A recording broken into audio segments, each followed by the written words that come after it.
Welcome in, ladies and gentlemen, to Walnut Creek Crawdads baseball here from McBean Memorial Park in Lincoln, California, as we get ready for the Crawdads of Walnut Creek to square off with the Lincoln Potters. Crawdads come into this matchup 7-9, have dropped 2 of their last 3. Their last win actually coming on Tuesday against the Lincoln Potters. That was back in Moraga. On the other side, the Potters at 11-14. The Crawdads 3 games back of the first place Prune Packers. They're tied with Solano as far as the games back column goes in the Northern Division of the CCL. The Potters, on the other hand, are 6 games back. Just give you the starting lineups real quick here before first pitch at 6:05. Crawdads obviously batting first, and it'll be Jake Brandell in right field. Leading off, Chase Dabbs at first base. He'll be the second man. Diego Muniz batting third. He'll be at second. Trevor Warner, the third baseman, batting cleanup. In the 5th spot, it'll be Seth Dardar at shortstop. Dalton Mayshore batting 6th. He'll be in left field. Curran Ozawa Burns will actually be DHing tonight. He's usually in right field. He'll be batting number 7. Number 8 will be Mark Gallart, who is catching. And then the center fielder, Sam Hunt, will be the 9-man. Pitching for the Crawdads tonight will be Sean Head, the left-handed pitcher from San Joaquin Delta College with a 3.64 ERA and 12 1/3 pitch. And on the other side for Ryan Stevens, now that we've gone through Brant Cummings' Crawdads lineup, for Ryan Stevens and the Potters, it'll be Trevor Haskins at shortstop, batting leadoff. Trey Furry batting second. He'll be in right field. Jake Sapien, the designated hitter, batting third. Trace Wilhoit, the third baseman, batting fourth. Batting fifth is Evan Halfley, the first baseman for Lincoln. Mason Holt, who's from UL Monroe, so that's University of Louisiana Monroe. He'll be playing left field. He'll be batting sixth. Jeffrey David, the center fielder, will be batting seventh. Carson Blatnick, who we've seen behind the plate before this season against the Crawdads, he'll be batting eighth. And the second baseman, Jack Grant, will be batting ninth. On the bump for the Lincoln Potters will be the 6'5" right-handed Shane Gustafson.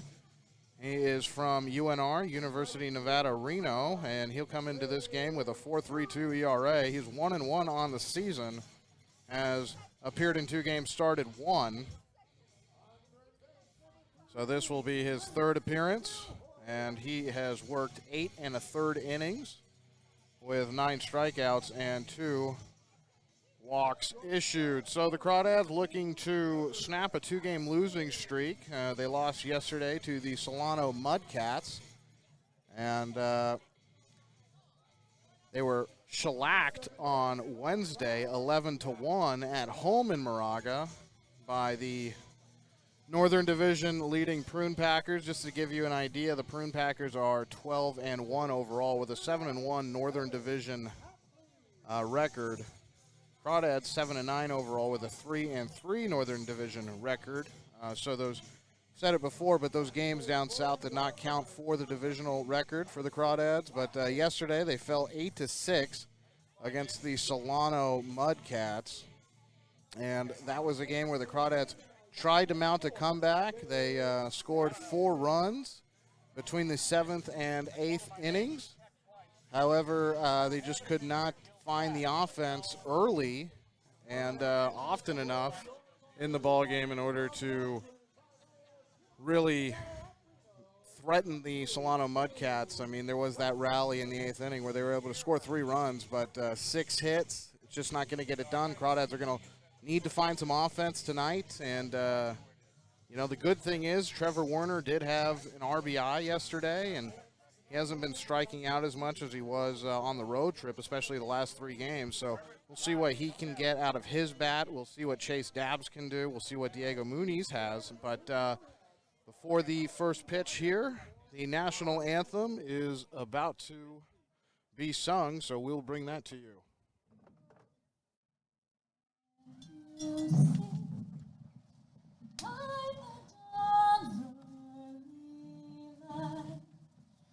What so proudly we hailed at the twilight's last gleam, whose broad stripes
Welcome back to McBean Memorial Park. I'm Alon Desai. So good to have you here.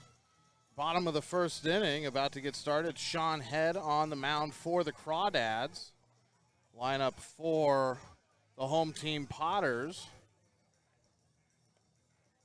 is Trevor Haskins, the shortstop, leading off. Trey Furry, the right fielder, batting second. Jake Sapien, the designated hitter, batting third. So those will be the minimum that Head has to face here in the bottom of the first. It'll be Trace Wilhoit batting cleanup. He's at third base tonight for the Potters.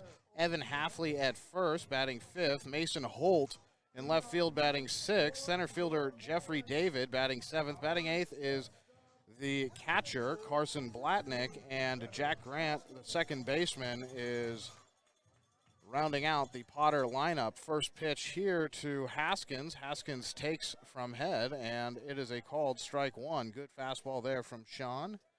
Down the pipe about knee high. 0-1 pitch to Haskins. Haskins swings. This is over to Werner. It gets by him as he dives, and Haskins will have a leadoff single on the second pitch he sees. It was a good pitch from Head.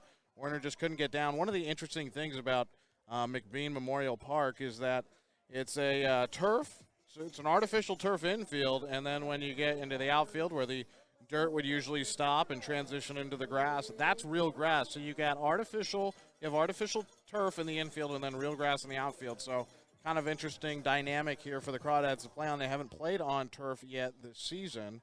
And here is Trey Furry with a runner on in the bottom of the first. In a scoreless game, Furry rips this into left field. That'll get down. Mayshore going to have to make a good throw to the cutoff man, to Werner, and tried to throw it to Dardar. Got by Dardar, who was the cutoff man. Werner had to go shag it near the Crawdad dugout, and that is a double. So back-to-back hits. First a leadoff single, and now a double from Furry, and with nobody out in the bottom of the first inning, the Potters have two runners in scoring position for the designated hitter, Jake Sapien. Sapien batting .308 this summer with 3 RBIs, a walk, and 4 strikeouts. Crawdads left one runner stranded. In the top of the first, Sean's going to have to make a pitch here. So the lefty Sean Head against the right-handed bat of Jake Sapien. Both teams coming off losses. Healdsburg beat the Potters in their last time out. And a balk is called on Sean Head, so that'll bring a run home. As the umpire to the left of the mound from my orientation, the orientation behind home plate, calls the balk, and that is the first run of the game. So Potters are up 1-0 with a runner on third. Crawdads do not need those kinds of mistakes tonight. First pitch to Sapien. He takes this to the opposite field. Running to it is Brandell, and that is foul. Brandell not able to get there in time. 314 down the lines, 380 in dead center. Unfortunately, there is no sign at the corner between where the center field wall joins in with the wall that goes towards the foul pole. So not sure exactly where the alleys are. Probably somewhere around 370, 375. Second pitch here is low. Good scramble by Gallart. Count 1-1. To Jake Sapien. The last time these two teams played was on Tuesday earlier this week. It was a 3-2 victory for the Crawdads. Sapien hits this high, but foul and out of play, so Head is ahead. 1 ball and 2 strikes with nobody out on the Potter designated hitter. Sapien played third base on Tuesday for the Potters. That was in Moraga. Was 2 for 4 with a couple of singles. 1-2 pitch from Sean is a fastball that is low. It bounces away from Gallart. Gallart's able to get over there, retrieve the ball, and make sure Trey Furry has to stay at third. On deck for the Potters is Trace Wilhoit. Sean Head still looking for the first out. Defensive alignment for the Crawdads. Dabs over to first, Muniz at second, Dardar at short, Werner at third base, and in the outfield, Mayshore, Hunt, and Brandell from left to right. Gallart behind the dish. 1-2 pitch once again is a fastball that this time bounces away from Gallart. And actually they'll call the runner safe as the ball is out of play. And he actually gets to advance to second, and home plate umpire is signaling that there will be a new batter. There's a conversation between Gallart and Head here. And manager Brant Cummings actually looks like he wants to have a little bit of a word with Sean. And it looks like there will be a conference between the three umpires here.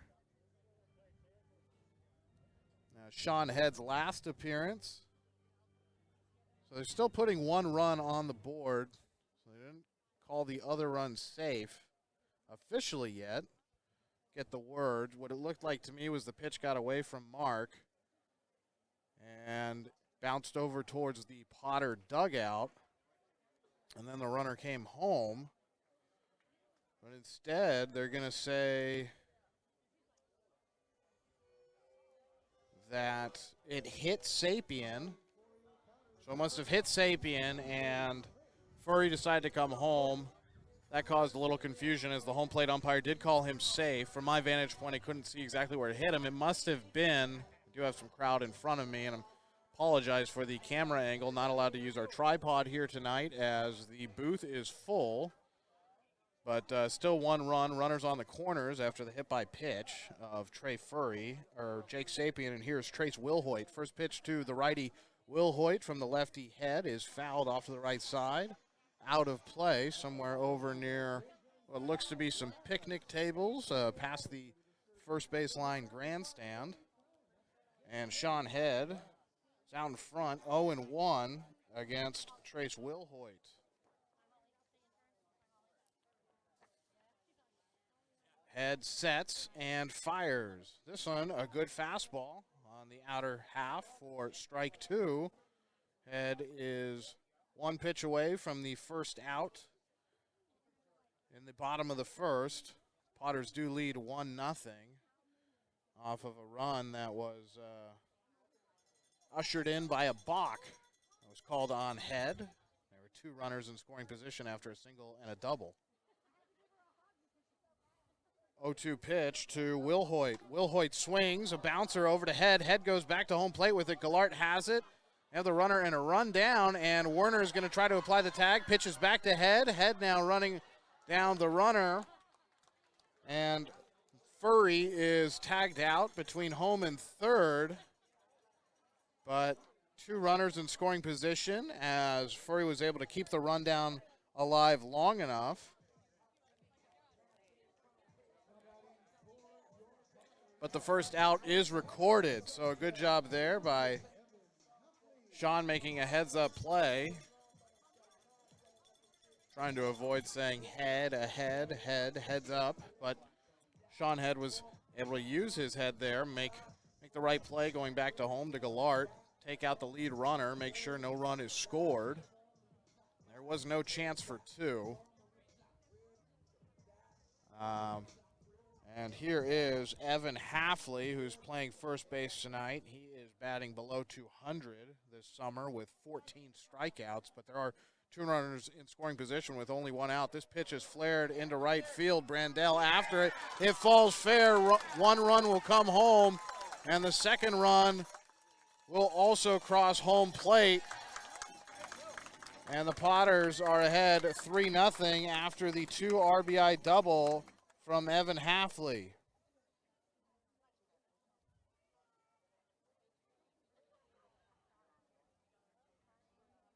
Still only one out. This is rough for Sean Head as came into this game with a sub-4 ERA. It was at 3.64. He's pitched 12 1/3 innings. Hasn't walked a whole bunch, only 9. This is his 5th appearance. But already he's facing the number 6 man, Mason Holt, the left fielder.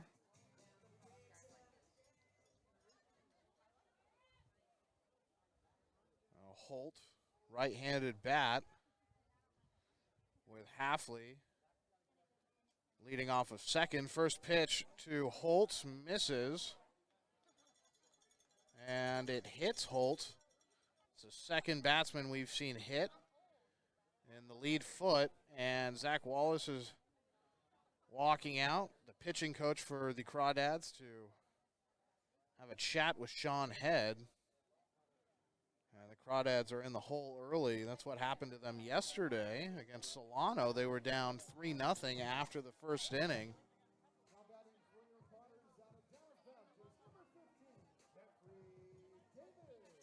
So we've had 2 batters hit, Jake Sapien and Mason Holt, and here's the center fielder who's batting 7th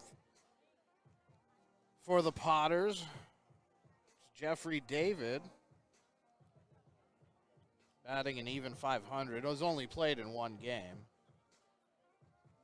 But he does have a runner in scoring position that is represented by Evan Halfley, who had a huge 2 RBI double into right.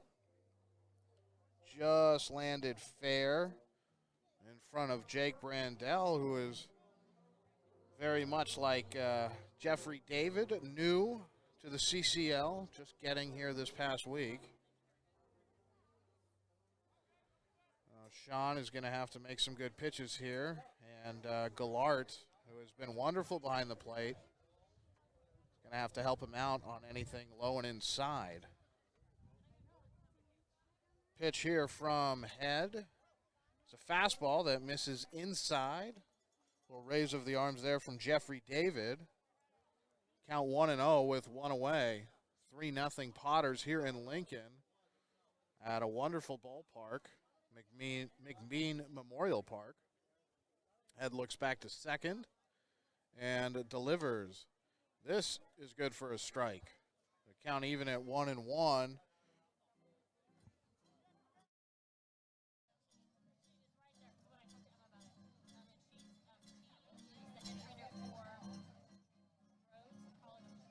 One pitch from Head on the way. He looks back to second once again and fires.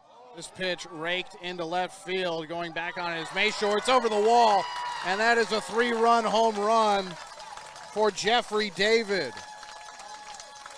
A 1-1 pitch was a cookie out over the plate, and the Potters are up 6-0. It's a short porch, both in left field and right field. And the Potters make the Crawdads pay for hitting batsman Sean Head. Not the sharpest outing we've seen out of him this summer. And there's still only 1 away. Here is Carson Blatnick. First pitch to Blatnick. Misses for ball 1.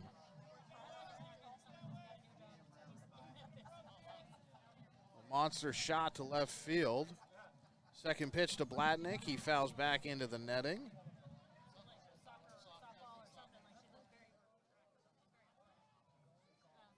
Count is 1-1 in Head's last outing. That was on June 18th against the Riptide. 1-1 pitch is fouled down the right field line.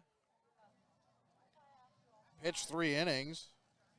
Gave up 3 earned runs, 3 hits, did strike out 4, faced 16 men. Before that was on June 13th, the Solano Mudcats gave up 2 earned runs. Pitch here, misses.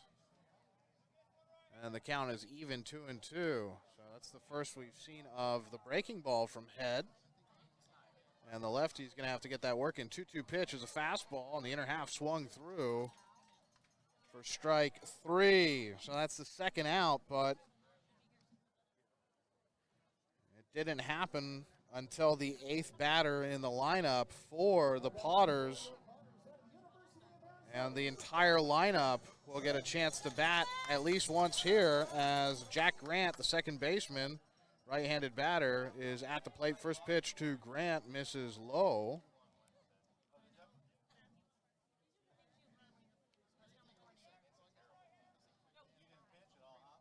1-0 pitch here from Head. Misses, and the count 2-0 to Grant. Saw him play on Tuesday. Batting .219 coming into this game this evening. 2-0 pitch to Grant. Grant pops it up very high. Going back on it is Muniz, and Brandell will actually call for it for the third out, but the Crawdads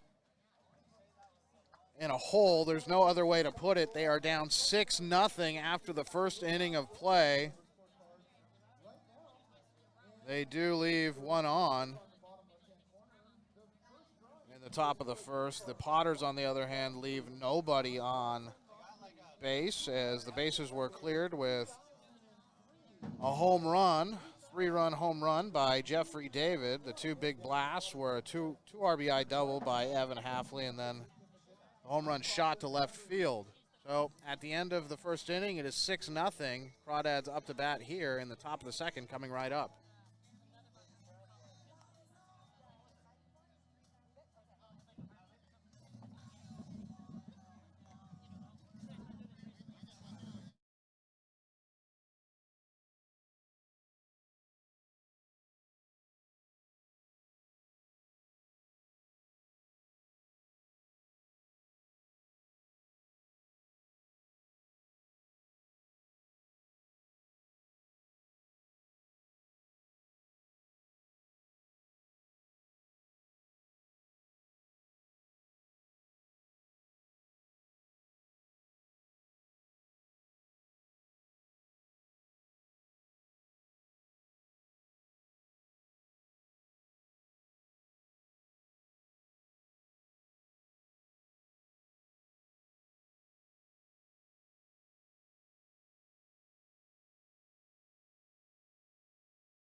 Welcome back. I'm Alon to say here from McBean Memorial Park. Top of the second. Going to be led off by Trevor Werner. It'll be Werner, Dardar, and then Mayshore.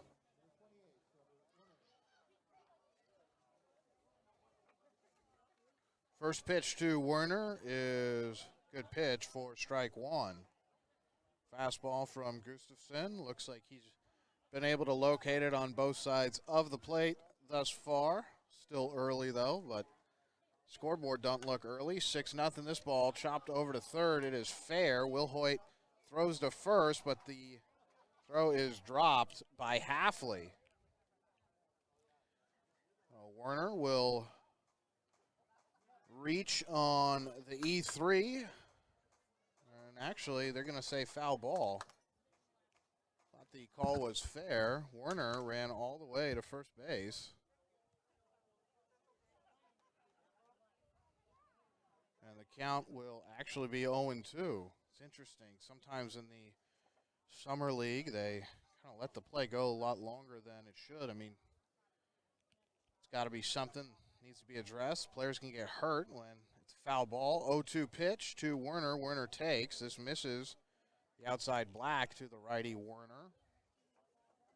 Noticed it in a few of the games. Everybody is working on something. That includes the umpires.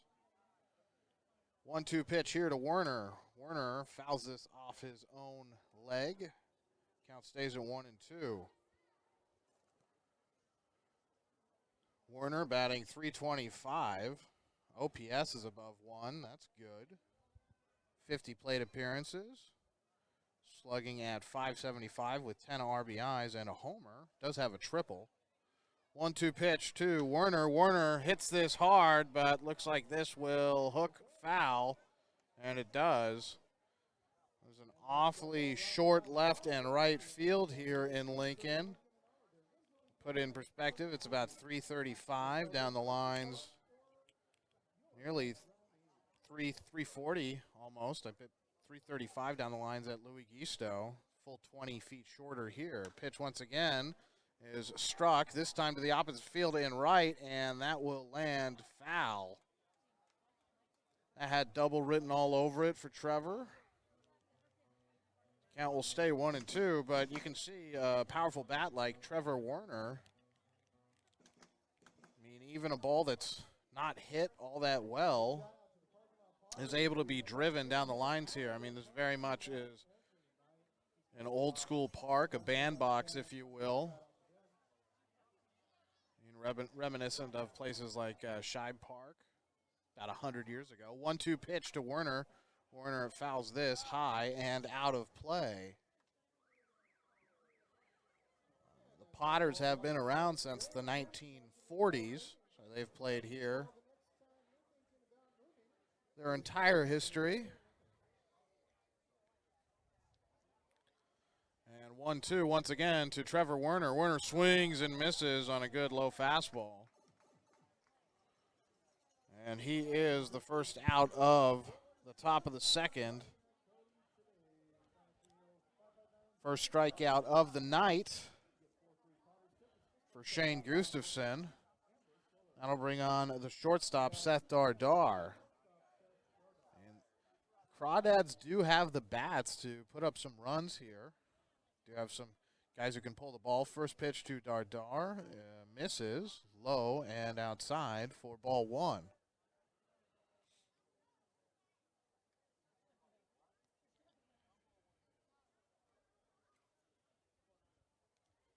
Gustafson has his sign and delivers. Check swing there by Dardar. Does not even really get the bat fully going. And the count is 2-0. Big 4th of July extravaganza here at McBean Park. That's probably pretty fun. 2-0 pitch. Dardar hits this high and deep to center field. Going back on it is David. And that has left the park. Bye-bye baseball. Dardar has a one-out solo homer here in the top of the second. So the Crawdads able to get on the board. Good swing by Seth. And the ball's carrying here. The weather is warm. It's 94 at first pitch. There's a slight breeze, not much to speak of. The flag in center is completely still. But that's good to see if you're Brant Cummings, and Dardar able to slam one. First pitch here to Mayshore. Strike on the outer part of the plate.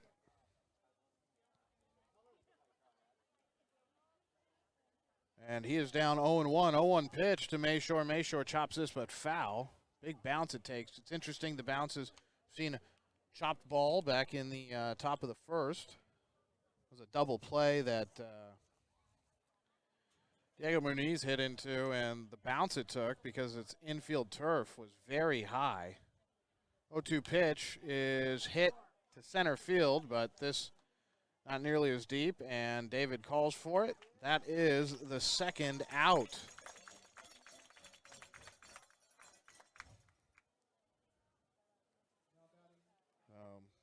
David not having any trouble with the sun.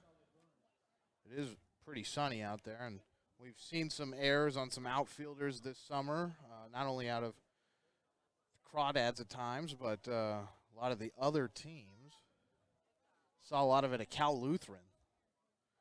First pitch here to Curran Ozawa Burns is a strike. Good pitch there from Gustafson. Ozawa Burns is playing designated hitter today. Has 2 doubles and 3 home runs. Be good to see him hit a big fly today. Check swing. Peel down the third. It is a strike. Count 0-2. Curran in a hole, comes into this game slugging .829, 41 plate appearances. 0-2 pitch, Ozawa swings at a pitch he probably shouldn't have, as that was outside, and he goes down on strikes. So 2 strikeouts for the Potter starting pitcher, Shane Gustafson. But the Crawdads able to strike for 1 run off the bat of Seth Dardar. It was a solo shot into center field. So They are on the board. They trail by 5. It is 6-1 heading into the bottom of the second inning. You are watching Crawdads Baseball on the Crawdads Streaming Network.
Bottom of the second inning.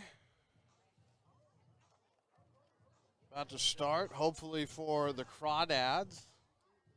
They're able to have a clean one as they are down 6-1 here. It was a 6-run bottom of the first for the home team Potters.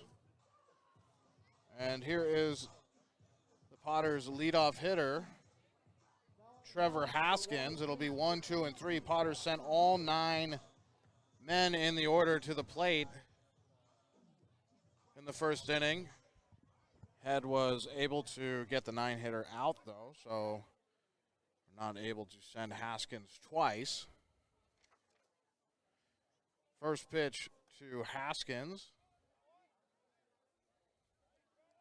It's called strike one, and it actually looks like there is substitution on the mound for Crawdads. I believe it's Ethan Brodsky. Brodsky fires strike number 2.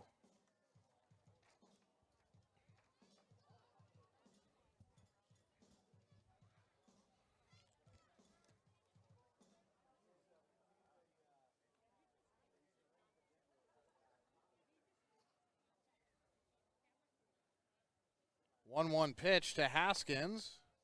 Fastball for strike number 2.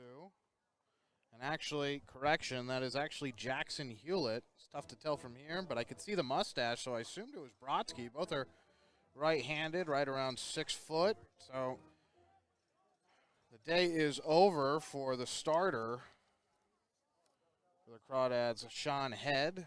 Wonder if he maybe tweaked something in his arm. Hopefully not. Maybe just not his day. 1-2 pitch to Haskins from Hewlett is popped up high And Dabbs looking at it, but he will have to watch it fall out of play. Count still 1-2.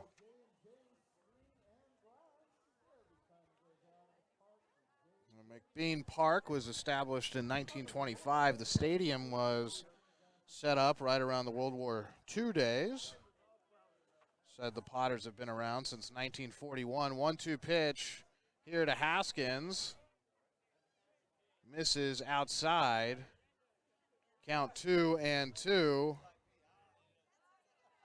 Trevor Haskins.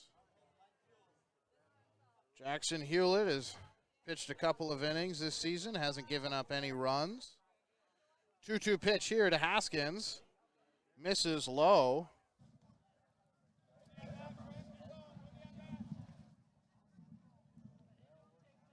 And the count is 3-2. Bottom of the second. Potters lead 6-1. 3-2 pitch is swung on, hit deep to left. Will it stay fair? And it will be foul. Had the distance. I said before it's only 314 down the lines. I mean, could you imagine professional hitters in this ballpark? I wonder what William Jessup does here. William Jessup University is a 4-year private Christian university in Sacramento. It's the only 4-year private on-campus living university here in Sacramento. This is actually where they play, so wonder how much their hitters like it. Payoff pitch on the way from Hewlett. Misses low, and Hewlett walks the first man that he faces out of the pen in relief for Sean Head. The final line on Head, he was able to pitch an inning, gave up 4 hits, 6 runs, all earned. He did give up one. The first run was by way of a balk. He did strike out one man, but only able to face 9 batters. Not what he wanted, not what manager Brant Cummings wanted. And here's Trey Furry. Runner goes, and Haskins will slide. Was the tag there? And they're going to say Haskins is safe. Haskins has a stolen base. A productive game for him thus far. Single, base on balls, and a steal. And still only the bottom of the second. Second pitch here to Furry, misses low and away. Ball 2. 2-0 with nobody out, a runner in scoring position.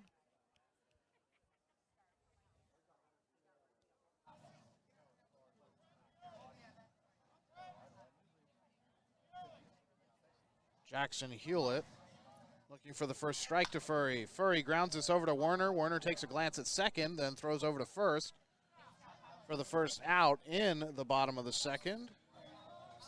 Good job by Trevor to look over at the runner, make sure he wasn't trying anything, and maybe if he had a bad read off the bat, catch him in no man's land, get him in a rundown, get the lead runner. But after the 5-3 ground out, here is Jake Sapien, who is hit by a pitch in the first. First pitch to Sapien is on the ground over to Dardar. Dardar throws to first for the second out. Good strong arm on the left side of the infield there from Dardar. Also good cannon on the right shoulder of Trevor Werner, the Crawdad third baseman. And they're 2 away. Haskins still at second base. But a chance here for Jackson Hewlett to strand a runner at second and put up a clean inning for the Crawdads. First pitch here to Trace Wilhoit. Misses for ball 1.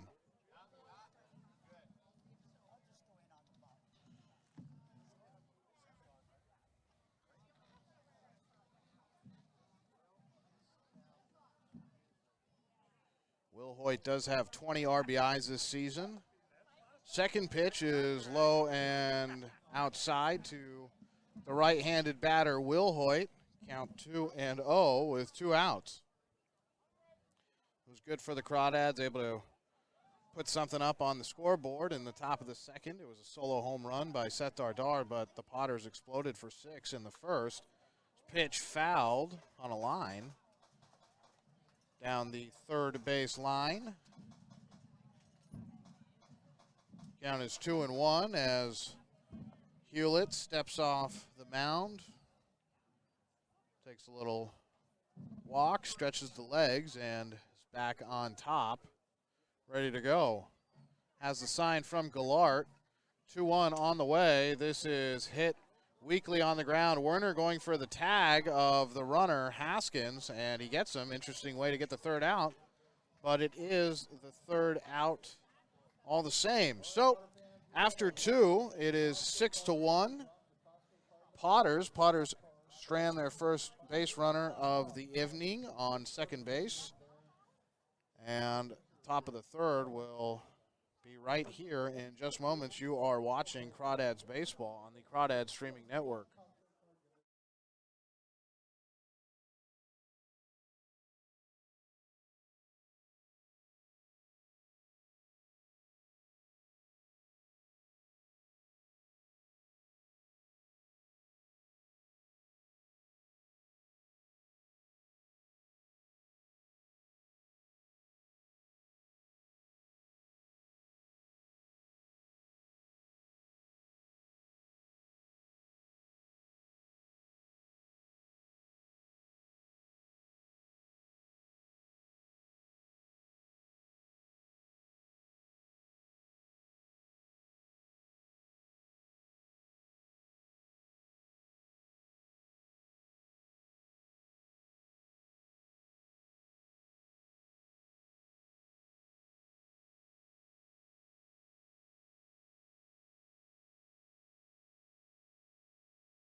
Top of the third inning.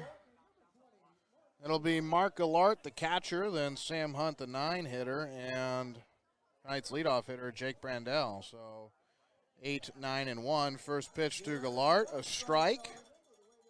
Count 0-1. Pretty good outing so far for Gustafson. Really the only trouble was the home run. Swing and a miss by Gallart on a pitch that was high in the zone. Can't imagine that there's too many pitchers who are looking to pitch high in the zone around the belt here. Such a small ballpark. It's 0-2 to Gallart. Here's the pitch. Fastball that misses outside. Trying to run it across the plate is the righty Gustafson. And just graze the corner, graze the zone. And the count, 1 ball, 2 strikes to the leadoff hitter, top of the third. Gallart swings and misses, and he strikes out.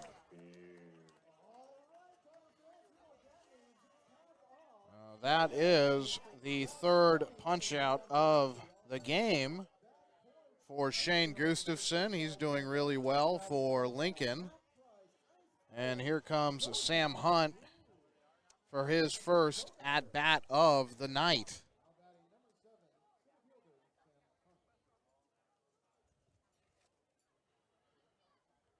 Sam Hunt batting .353 this season in 10 games, 34 at-bats. His legs have been great on the base paths. He shows bunt, pulls away, called strike anyway. Pitch maybe was a tad outside, but called a strike. Hunt does have 6 stolen bases, so he can really make a difference if he's able to reach base safely. And the 0-1 to Hunt. Hunt takes another fastball and another strike. Hunt is down 0-2 with 1 out. Hunt has a .488 on base percentage. 0-2 pitch. Hunt chops this weakly, and the pitcher will have to field it. Gustafson not able to fire it over to first in time. That's an infield single for Sam Hunt. So Hunt will take it however he can get it. So will the Crawdads. And with one away, Hunt is on first base. And here is Jake Brandell, who has really made an impact since showing up. Mentioned he was new on Tuesday. He was actually the player of the game for the Crawdads on Tuesday. Had an RBI, had a stolen base. A little bit of everything for them. And he'll have a chance here. He's 0 for 1 tonight. Pickoff move over to first. Hunt able to slide in safely. Really interesting, the field here. I was watching batting practice and guys kind of getting used to the infield. The Crawdads, that is. The Potters are used to it. 0-0 pitch is blooped into center, and that will drop for another single. So back-to-back singles. Little Texas leaguer in front of the center fielder, Jeffrey David. That falls. And here is Chase Dabbs, who walked. So hopefully fortune is with Chase here. He is the left-handed batter against the righty Gustafson. Gustafson has just given up back-to-back singles. Hasn't made awful pitches. They've just been hit where the infielders and outfielders aren't. And the first pitch is a ball outside.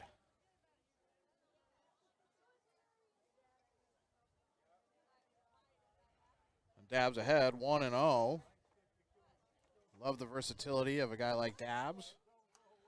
Dabbs swings at this, fouls this way out, maybe over towards the bounce house. There's a bounce house and slide down the third base line. Maybe the Crawdads. Winner maybe gets to go in there after the game. Probably not. Probably just for kids. 1-1 pitch to Dabbs. Dabbs hits this. Foul over near the Crawdads bullpen. The bullpens are open here at McBean Memorial Park. I like the open bullpens. I know a lot of players do not. I don't like to keep their head on a swivel. But for a fan, I mean, it's just wonderful to be able to watch who's warming up. Count 1-2 to Dabbs. Gustafson fires. Dabbs swings, and able just to make enough contact is Chase. Stay alive. Perhaps a dropped third strike off the tip by the catcher Blatnick.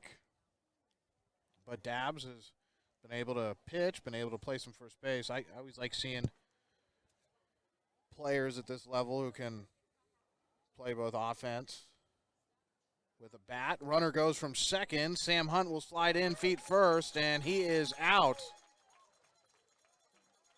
Maybe an ill-advised steal there for Sam Hunt. And that's the second out in the top of the third. Crawdads trail by 5. It's 6-1 Potters, but Scavone does the same thing. Both guys can wield the bat with some proficiency, but they're pretty good pitchers. Count is 2-2 to Dabbs. Still a runner on first. That's Brandell. 2-2 pitch is hit straight back up the middle, and that'll be another single. So 3 straight singles, 2 back-to-back up the middle into center field. That got past the diving Haskins.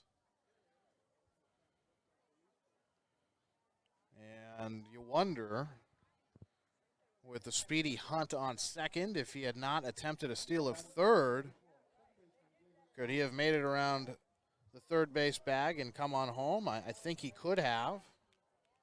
But coulda, woulda, shoulda for the Walnut Creek Crawdads. But another runner in scoring position. Runners at first and second. Brandell has his leadoff second. The pitch here is taken to left by Muniz. And that is gone. A 3-run homer for Diego Muniz. And was there any doubt about that ball? Boy, I have a feeling that is not going to be the last home run we see here tonight. A good job by the number 3 hitter, Diego Muniz. He hit that. It wasn't very high ball. I mean, it wasn't up in the sky, but it was kind of just a line drive moonshot home run. I thought it was going to hit off the back wall, but it just kept carrying, and it was gone. The Crawdads now down by 2. Bats are starting to come alive here. First crooked number of the evening for Walnut Creek, and it is 6-4. The lead has been trimmed from 5-2 for the Potters. After the home run, here is Trevor Werner. Werner has a big bat. Wouldn't it be something to see back-to-back jacks? The second home run of the evening for the Crawdads, one off the bat of Seth Dardar, that is solo. And now Diego Muniz. Werner takes. That's a strike. Count is 1-1. Trevor Werner.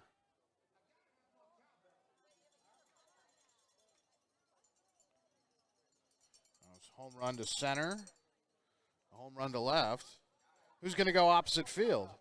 Werner takes again, another good fastball. This is the outside half of the plate to the righty Werner, and he is down 1 strikes with 2 away. Good 2-out hitting by Diego Muniz, just able to connect with the ball. 1-2 pitch to Werner. Werner takes. Good reach there by Blatnick, the catcher. And the count is even at 2-2.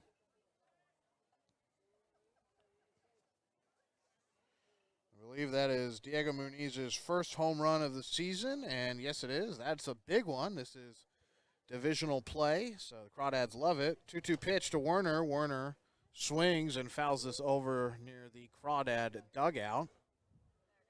Yeah, there's the open bullpens here. The dugouts are not sunk. In fact, the players are level with the field. A little fence in front of it, kind of like what you'd see at a Little League park. 2-2 pitch once again to Werner. This is a fastball that misses inside.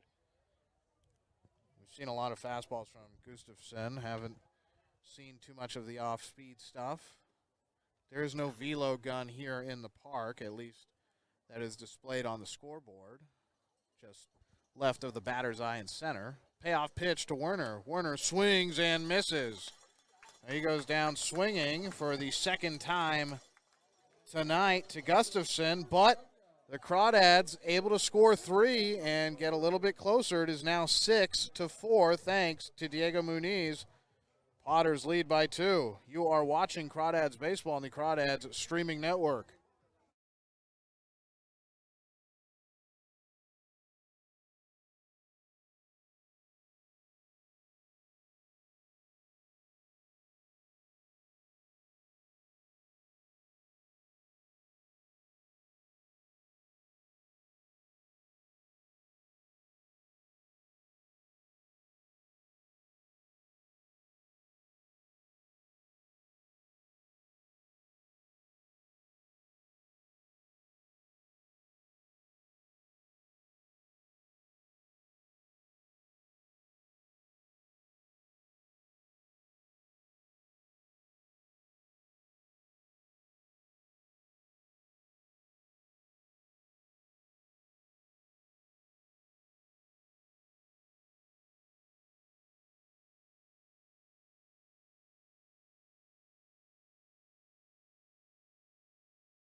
Here's Evan Halfley to start off the bottom of the third. 6-4 lead for the Potters. First pitch to Halfley misses outside and high for ball 1. Second pitch to Halfley is popped up very high, and Dardar looks at it, but that is well out of play. Still Jackson Hewlett, the righty on the mound for Crawdads.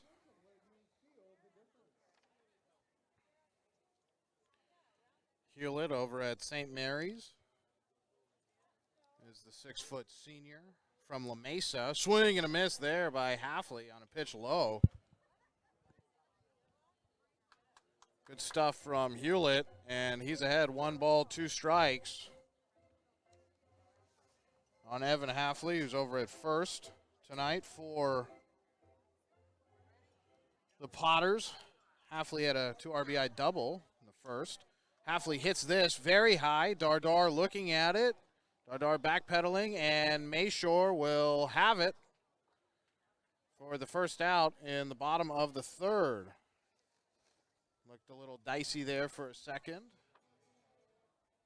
One thing I wasn't able to ask either Mayshore or Werner or Muniz what that transition is like when you're in the back pedal going from the turf, the artificial turf, to the natural grass outfield. I'm rather curious about that. Here's Trace Wilhoit, righty versus righty once again. First pitch to Trace, misses low for ball 1. Wilhoit batted into a fielder's choice in the first inning. That was that play where the rundown happened between home plate and third base. For the lead runner, I believe that was Furry, who was caught. Actually, yes, it was Furry, because Haskins came in to score on the balk. 2-0 pitch is a fastball from Hewlett for strike 1. Well, we've seen a good breaking ball in the dirt, actually very low, that has been swung on. That was offered at by Halfley.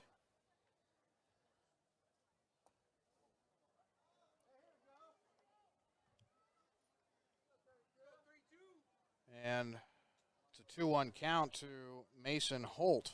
I believe I said Trace Wilhoit. My mistake. 2-1 pitch to Holt. Misses low, looking for that outside corner about knee-high is Hewlett. Holt was hit by a pitch back in the first.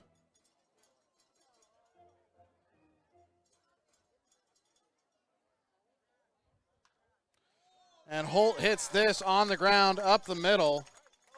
Takes a bounce off the pitcher's mound and then over near the artificial dirt-colored turf near second base and trickles into center field. That's a 1-out single for Mason Holt, who has reached base both times he has been up.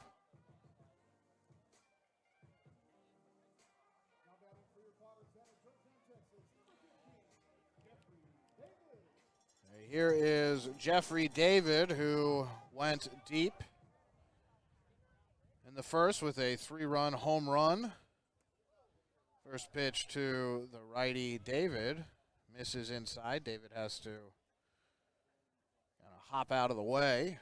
Count is 1 ball, no strikes with 1 away, and Mason Holt on first.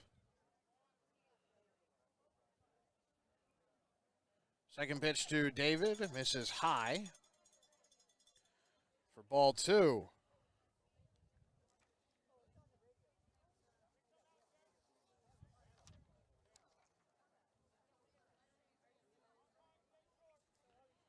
We'll see what Jackson Hewlett has for Jeffrey David. This pitch misses as well, and David's going to have the take sign on all the way here in all likelihood. And Hewlett needs to find a strike. With how small this ballpark is, you can't just lay something on a tee, and that pitch misses outside for ball 4. 3-run homer, and now a walk for David. And here comes the catcher, Carson Blatnick, who struck out the first inning, the bottom of the first, where all 9 Potters were able to take a swing at the ball. And now a short talk on the mound between Crawdads pitching coach Wallace and his man Jackson Hewlett, as well as the catcher, his battery mate, Mark Gallart.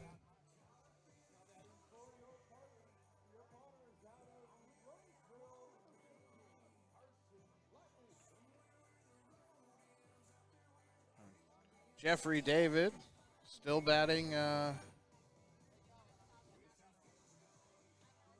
Was above 500 now. He came into the game batting 500. He's just a tick above that. Hewlett delivers for strike one to Carson Blatnick.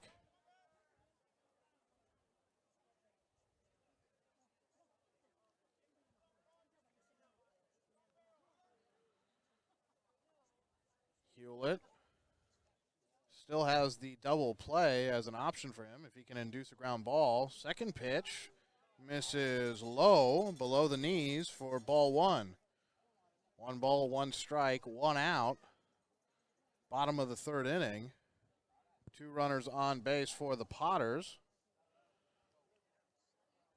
1 in scoring position. Mason Holt at second. Here's the pitch. This is hit very hard into right center, but Sam Hunt has it and throws back into Muniz. Runners have to stay.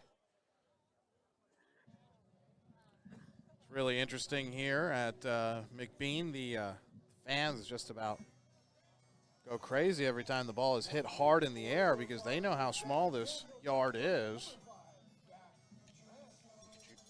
Said earlier, could you imagine having professionals here? They'd be laughing. Feel bad for the pitchers. Although no one's feeling bad for pitchers this year as they've had a lot of success in Major League Baseball. Here is Jack Grant. With 2 away, Grant chops this over to Werner. Werner fields it and tags the runner going into third, and he is called out. That's the second time we've seen Werner do that. Now Werner able to tag Mason Holt, who slid into third. Interesting. Wonder if Werner just figures, hey, this guy has to come here. I might as well just stand here and apply a tag rather than risk something going wrong with the throw over to first base. But that is the third out. In the bottom of the third, the Potters still lead 6-4, but after scoring 6 in the first, they've now been blanked in the second and the third innings. So good job settling down here by Jackson Hewlett, who's been able to put the fire out that he was left with, courtesy of Sean Head. And the top of the fourth inning is coming right up here on the Crawdads streaming network.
Fourth inning being led off by Seth Dardar. Crawdads trail by 2. It is 6-4 Lincoln here in Lincoln. First pitch to Dardar. There's a ball outside from Gustafson, who is looking to get through his 4th inning of work. Has given up 4 runs, though. Dardar had a solo home run in the second. This pitch called a strike. Gustafson able to find the zone that time, and the count is even at 1-1.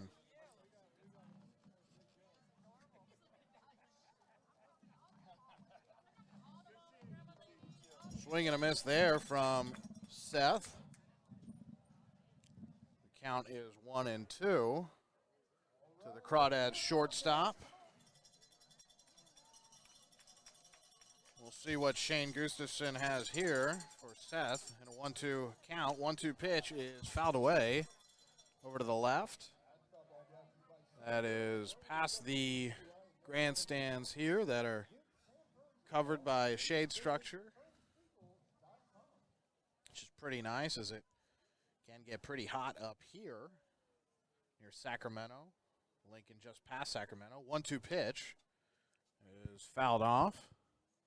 Late swing there from Dardar, but he stays alive with nobody out as he is leading off top of the fourth.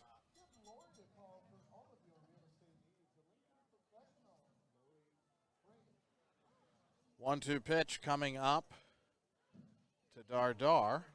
Here it is, and Dardar hits it on the ground over to Grant. Throws on to first, and Dardar is dealt with.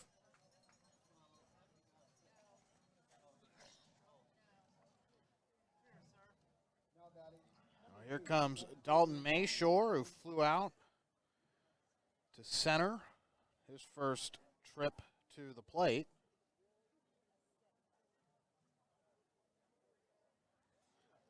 See what Mayshore has in the bat this time around, if he can get enough juice in it. First pitch to Mayshore, misses inside, kind of tucks his elbow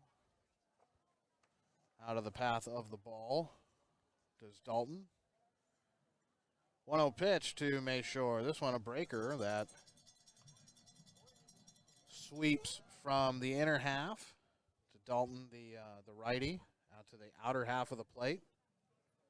Some good movement there. Count 1-1. This pitch misses low. Count 2-1. So Mayshore, who's in left field. I believe we've seen him play some center as well as DH. 2-1 pitch to Mayshore. Mayshore swings, big swing and a miss. One hand came off the bat on the follow through. But you can tell after 2 home runs for the Crawdads, I think the hitter's a little amped up. 2-2 pitch.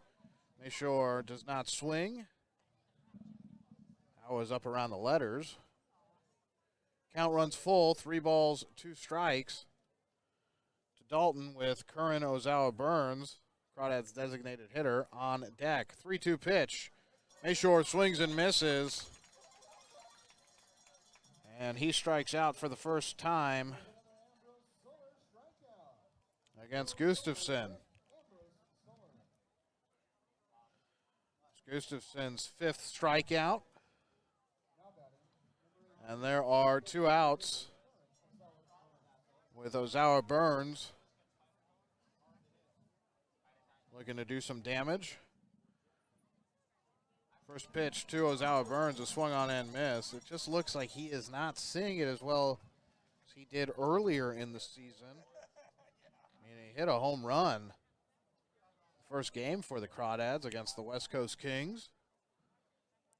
0-1 pitch to Curran. Curran swings and misses again at a pitch that's on the outer half. He's down 0-2. He's hearing it from the fans. A little cowbell is ringing. Curran's going to have to make some contact to stay alive and avoid going down swinging for the second time tonight. 0-2 pitch. Taken, and Curran goes down on strikes, this time looking. Swings at 2, looks at 1. And that's the 3rd out. Bottom of the 4th. It's going to be here shortly. Potters lead by 2. The score is 6-4 Lincoln. You are watching Crawdads Baseball on the Crawdads Streaming Network.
Bottom of the fourth inning. It'll still be Jackson Hewlett staying out for his third inning of work here tonight in Lincoln.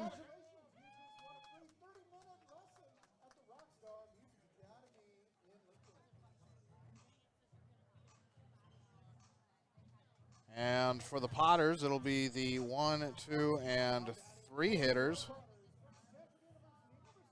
Trevor Haskins, Trey Furry, and Jake Sapien. First pitch to Haskins. Fastball. Good job there, painting it by Jackson Hewlett, as that is a strike. So the leadoff man here in the bottom of the fourth, the game that the Potters lead 6-4. Second pitch, high leg kick, and Haskins gets a hold of this pitch. Going back on it is Hunt at the warning track and squeezes it for out number 1 in the bottom of the fourth inning. Wonder how soft that wall is back there. Definitely don't want to see Sam Hunt have to run into it, making spectacular play. We've seen him turn on the Jets in the outfield, as well as Jordan Thompson this year, making some really nice catches, but the batter's eye is back there, and doesn't look too padded to me. First pitch to Trey Furry, called a strike.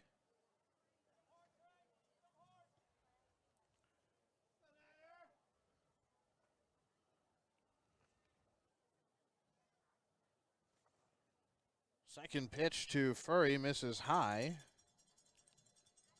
Count even at 1-1. It was a good job to get the first out, even if it was allowed out to center field by Hewlett on the Stanford man Haskins. Third pitch here is foul tipped. Count 1-2. Like a check swing there from Furry, who doubled back in the first. Don't think he wanted to go through with that, but he made contact, and he's in a 1-2 hole. 1-2 pitch on the way from Hewlett. There's the leg kick, and swing and a miss. Great high fastball there from Jackson. So he's able to strike out Trey Furry. 2 away, and here's the designated hitter for the Potters. It'll be Jake Sapien, who was hit by a pitch in the first and was out 6-3. Hit a ball on the ground over to Dardar. First pitch swung on and missed by Sapien. There's the good breaking ball, good off-speed stuff from Hewlett. Sometimes I think when he's happy with the pitch he just threw and wants to think where he's going to go next, he kind of takes a little trip around the mound, it seems like. 0-1 pitch here to Sapien. Another breaking ball on the inner half for strike 2. And see, he goes, steps off, does this little circle, tips the cap, and then gets back on the rubber. Different guys keep themselves in rhythm different ways. That's what Hewlett does, and then here's the big leg kick. And the 0-2 pitch is a ball on the outside to the righty, Sapien.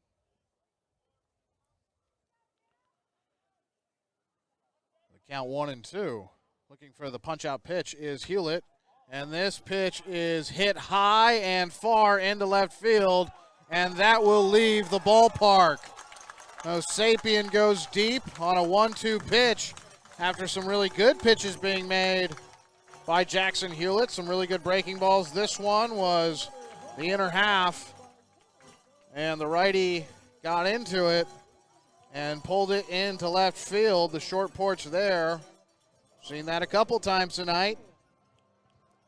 And the lead has been increased by 1 for the Potters. It is now 7-4 Lincoln. Still 2 away, so 2-out home run there for Jake Sapien. Good choice by manager Ryan Stevens to slot him in as DH tonight.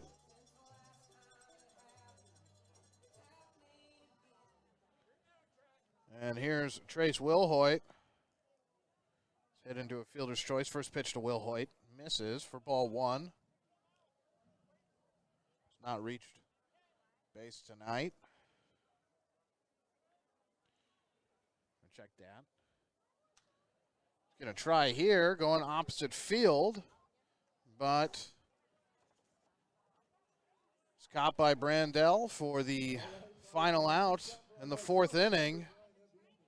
But after 2 straight innings, 2nd and the 3rd, where the Potters were held without any runs, they're able to put 1 up in the 4th. So a little bit of an answer for them. And it is now 7-4 Lincoln heading into the top of the 5th inning. Game moving pretty fast here, almost halfway through it. Only have been playing for about an hour and 20 minutes. You are watching Crawdads Baseball on the Crawdads Streaming Network.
Top of the 5th inning. Here's Mark Gallart.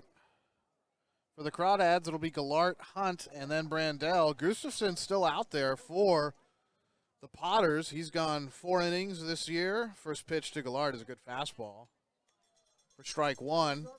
But he's gone 4 innings. He's gone 4 1/3. So looking to go 5 tonight. We'll see. He does have a 3-run lead to work with, but second pitch misses. Looking for that same spot. This time, instead of the outside black, it was over near the chalk of the batter's box for lefties. And the count is even, 1-1 to Mark Gallart. Gallart hits this softly, but foul over the head of Evan Halfley. Gallart struck out in the 3rd, so he's 0 for 1.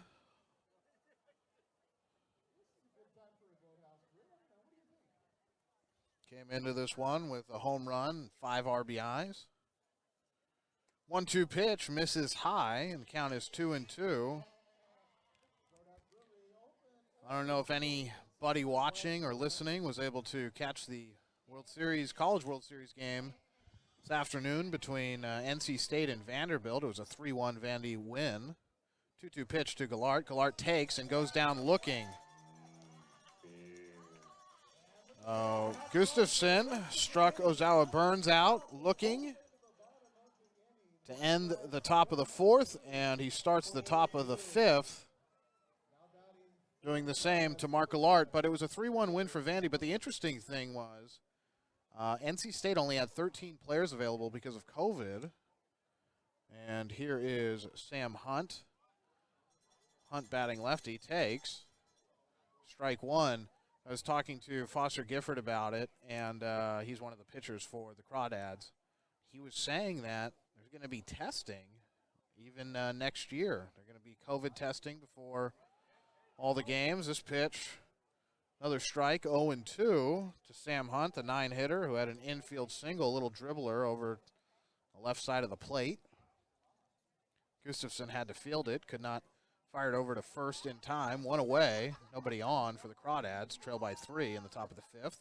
0-2 pitch is bounced up to Gustafson on a comebacker, and he's able to knock it down, and the throw to first is dropped by Halfley, and Hunt will take advantage, slide into second. Another throwing error as this makes it past the third baseman, Will Hoyt.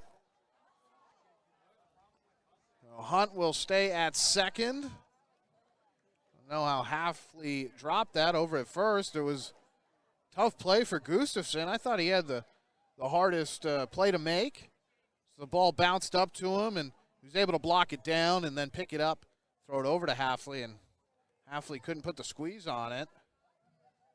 And it's like there's going to be a meeting on the mound. But back to what Foster Gifford was saying, who plays over at Wichita State, said that they're going to be doing the testing, and you know, if you're not vaccinated, I'm sure there's some players who are electing not to, you know, personal choice and all that. But if you're electing not to, you're going to have to get tested earlier in the day, more times than the guys who are not. I mean, it's really interesting going forward what this has done to college athletics as well as professional athletics in the NFL.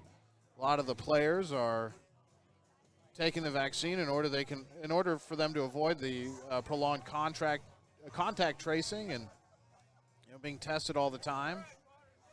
We'll see how that affects the college game, but really interesting. Only 13 players. Can you imagine? Biggest game maybe of your career if you haven't been there before, and the NC State guys hadn't, and they're starting 4 freshmen who hadn't played all season. And you know, how do you get through that game with enough pitchers? Sam Hunt at second, 1 away.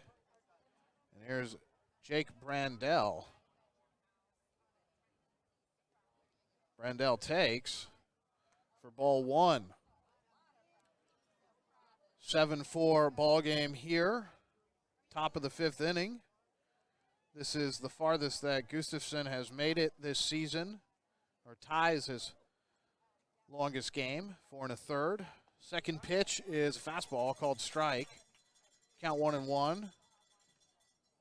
Hunt did a really good job hustling over to first. He should have been out. I mean, it was an error on the first baseman, and then able to make it into second on a throwing error, on the dropped ball over at first base, and then thought about going to third on a throwing error over towards Trace Wilhoit, the third baseman.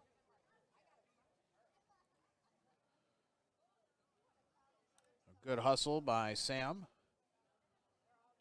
Came into this game with 6 stolen bases. A third pitch here to Brandell. Jake fouls this back into the netting over near the first base line. So there's not really a chance to catch a foul ball here at McBean.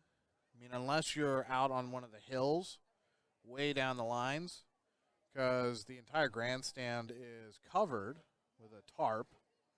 1-2 pitch to Brandell. Brandell gets into it, and this is hit into left center field. A diving catch by Jeffrey David. Full extension, goes into a headfirst dive. Thought that may have been an RBI double, and instead a run is definitely taken away with a sensational play in center field by Jeffrey David.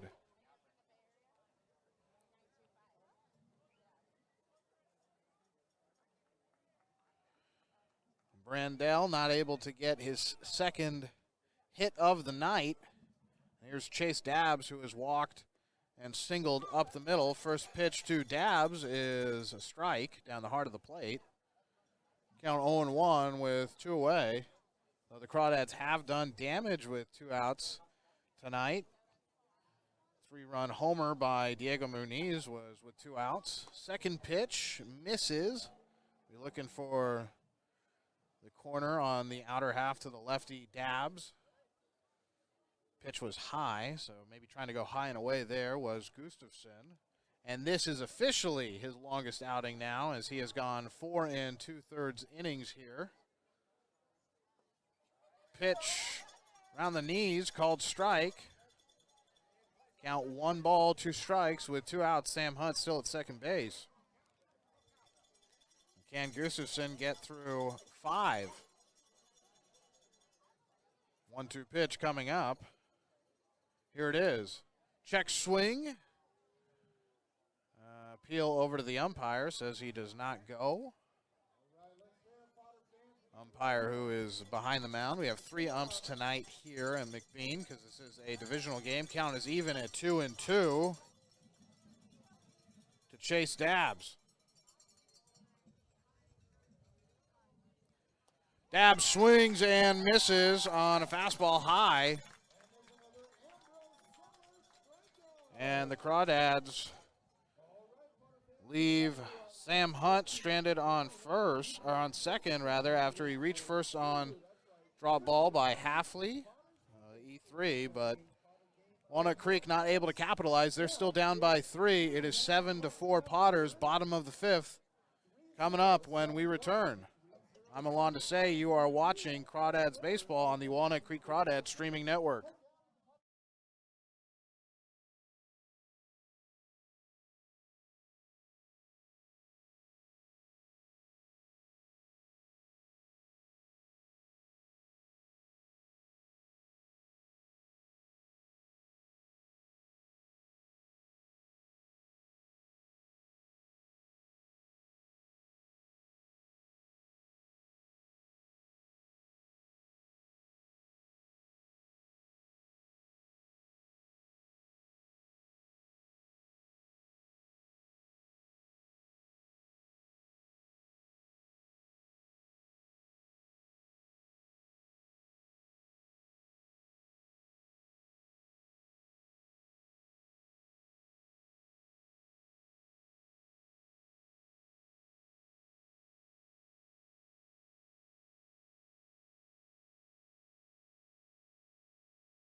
Welcome back to Crawdads Baseball on the road tonight here on this Friday, the 25th of June in Lincoln, California, just about 15-20 minutes away from Sacramento.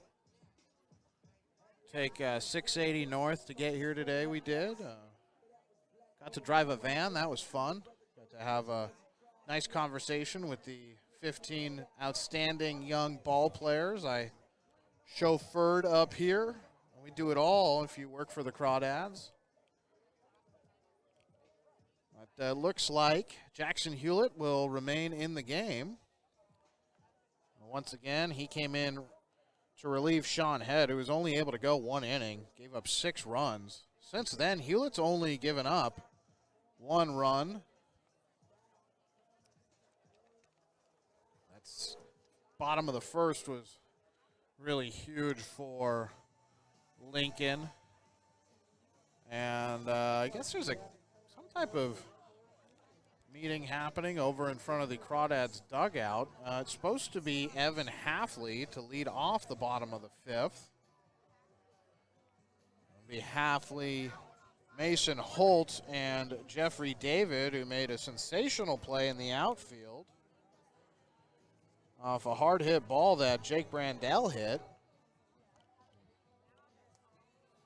Jeffrey David went into an all-out dive head first, was able to catch it. I mean, this wasn't one of those dives either where I wish we had more cameras. That's one thing I really do wish we had with our broadcast. I wish we had more cameras so we could really bring you some close looks at the play. But, I mean, it wasn't one of those dives where he didn't have to dive and he dove because, he wanted to look cool or, I don't know, just does it like when a guy jumps when he doesn't have to. No, he had to dive. He extended. He took a risk because Brandell would have ended up on second. Sam Hunt would have scored unless he would have tripped or something like that.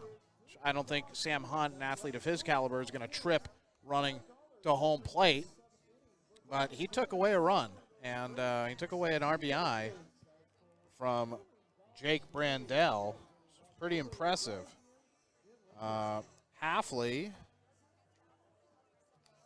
was the man who committed an error, dropping a ball that was fielded quite well by Shane Gustafson on the mound. It was a bouncer from Hunt that was up near the grill area of Gustafson. He was able to knock it down, then pick it up, fire over to Halfley at first, and Halfley just flat out dropped the ball. I mean, figuratively and literally, he dropped the ball. Hunt was able to advance to second as Halfley, who dropped it, was not able to get over in time to go find the ball. I mean, he's not the fastest guy in the world. He's 6'1", 240 is what the roster here for the Potters has. He definitely is a big guy and shows it off when he swings the bat. Does Halfley, who plays over at Arkansas Tech University, he'd be a sophomore. But he's from Springtown, Texas, so hopefully he's having a fun time here in Northern California. We have a few fellows from Texas who are playing for the Crawdads. You got Linsky, big Matthew Linsky, the 6'7" righty. Seen pitch a couple times this season. I'm always amazed when that guy pitches. I mean, he's got great stuff. He knows when he can pump a fastball by someone, and kind of gets this little smirk on his face. And he puts it in a spot where some of the hitters think they can get it, but by the time they realize how fast this heater is coming at them, it's too late. Their eyes kind of flash, and then, they usually sit down on strikes. He's from Texas, Humble, Texas, plays at Rice.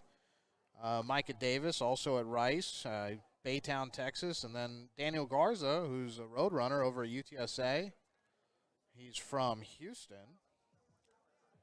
Oh, and how could I forget Walker Zander, our man out of Texas A&M, the 6'3" junior. So a lot of guys from Texas who are on the pitching staff for the Crawdads this year. And Diego Muniz from Dallas, he plays over at Oklahoma. So I don't know what that's like when you play at Oklahoma. You're a Sooner, and then you have to cross the state line, go back into Texas. Might be one of those things where maybe you, are from Alabama. You're from Tuscaloosa, and you're a great ball player or something like that, football, and you end up going to go play for LSU. And then you go back home to visit everybody in Tuscaloosa area or Hoover, Pelham, any of those, Northport. I don't know, kind of an interesting situation. So there seems to be a delay to the game here. No clear announcement what's going on. But looks like we're ready to start play once again. Scalart is talking to the home plate umpire. And Halfley, who, if this was football and he was a kicker, we'd say he's been iced about 3 or 4 times now. He'll finally get to step in to the batter's box, does the righty Evan Halfley. And he'll see the first pitch in the bottom of the 5th, and he hits it very high. Muniz coming on to make the play, pop up on the infield, and instead it'll be Dabbs who catches it basket style for out number 1. So Halfley goes after the first pitch he sees from Jackson Hewlett in the bottom of the 5th. It's not a productive at-bat for Halfley. So the error, now the one pitch pop out on the infield. It's got bad vibes written all over it after he had a great start to the game. Back in the first, he had a 2 RBI double. Here's Mason Holt. Holt takes fastball that is in there for strike 1. Well, Holt has been hit by a pitch. He has singled. The hit by pitch was issued not by Jackson Hewlett. 0-1 pitch to Holt. Big swing and a miss. But it was Sean Head who hit him. Hewlett did give up the single, however. But he's ahead here, 0-2 to Mason Holt from UL Monroe. And foul tipped into the backstop. Well, that backstop is not padded at all. Go to some of the different parks. I know at Louis Gisto Field in Moraga, California, on the campus of St. Mary's, which we are now allowed to have fans at, so please come out. Next time we have a nice home stretch, but that backstop is padded. This one is not at McBean. This pitch is chopped foul into the Crawdad dugout. I wonder who made the play there. They did see someone barehand it.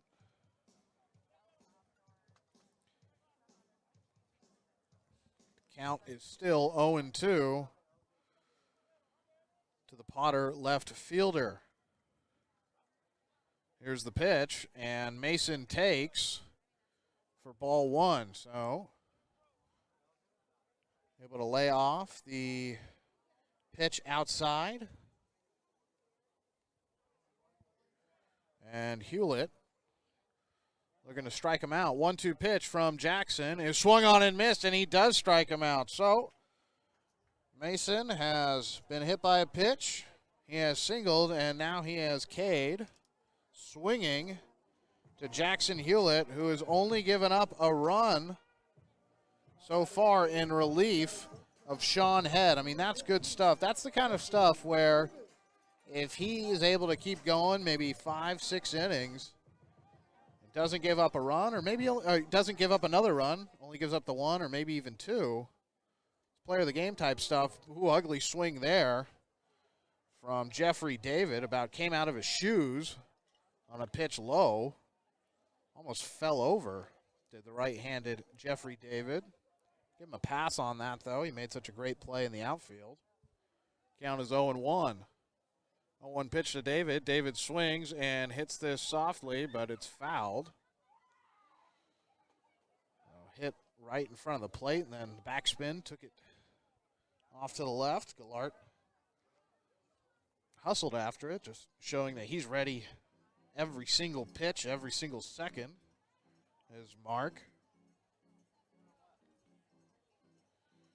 Mark had a phenomenal play a few days ago, earlier this week against Lincoln. Stretch out for a ball. Pitch in there for strike number 3. And that is a strikeout looking for Jeffrey David. So the really ugly swing to start off the at-bat for David. And then goes down looking to Jackson Hewlett, who has really settled things down here for Walnut Creek. The Crawdads still trail by 3. It is 7-4 Potters heading into the top of the 6th inning. I'm Alon to say you are watching Crawdads Baseball on the Crawdads Streaming Network.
Top of the 6th, about to get started. There is a new pitcher on the mound for the Lincoln Potters. It'll be Joseph Villarreal, 5'9", 150 lefty. He's got a birthday coming up in July from Corpus Christi, and plays his ball over at Alvin Community College.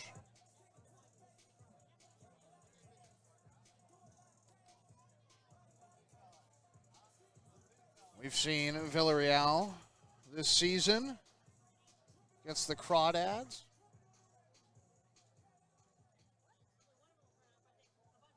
Well, that's it for Gustafson.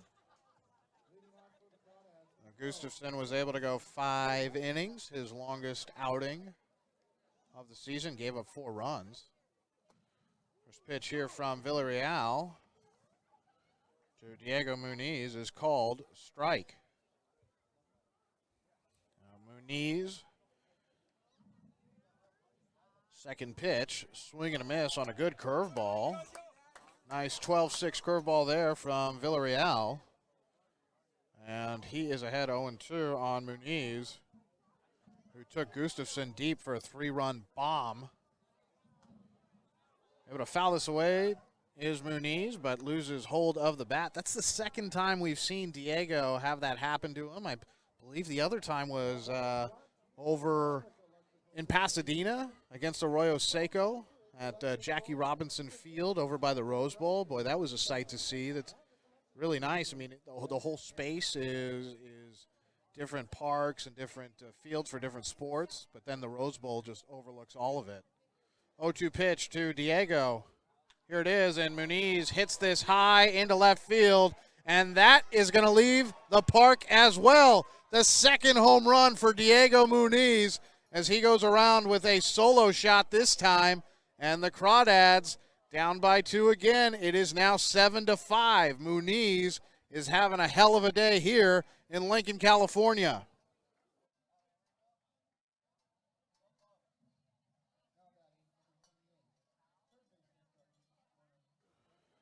Here is Trevor Werner. He struck out twice. And Villarreal gives up a leadoff home run in the top of the 6th to the first man he faces. Trevor Werner swing and a miss. I think that curveball is there for Villarreal, but just wasn't able to find the right pitch against Muniz. 0-1 to Werner. Werner takes, and he is down 0-2.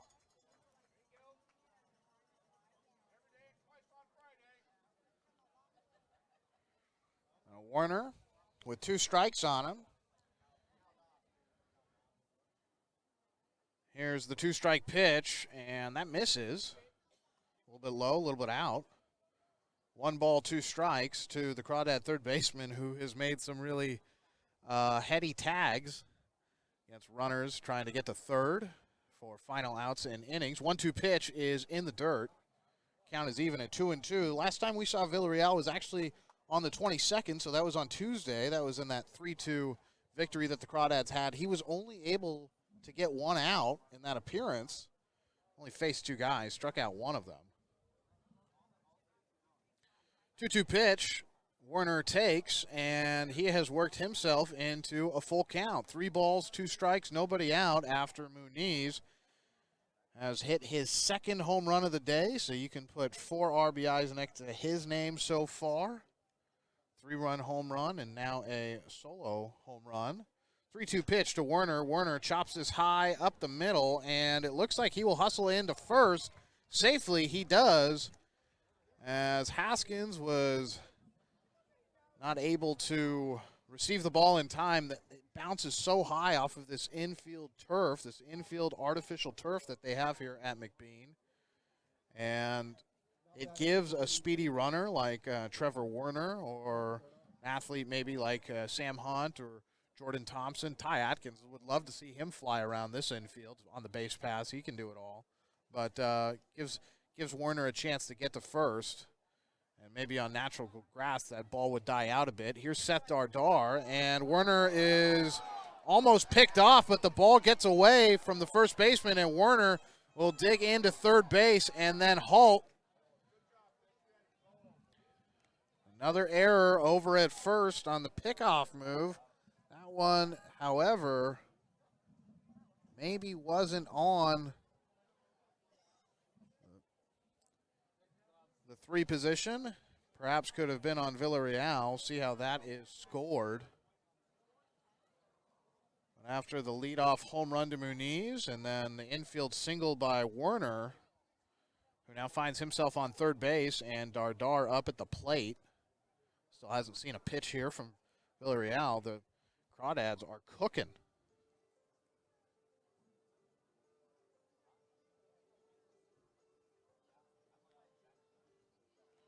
I believe there is actually a new first baseman for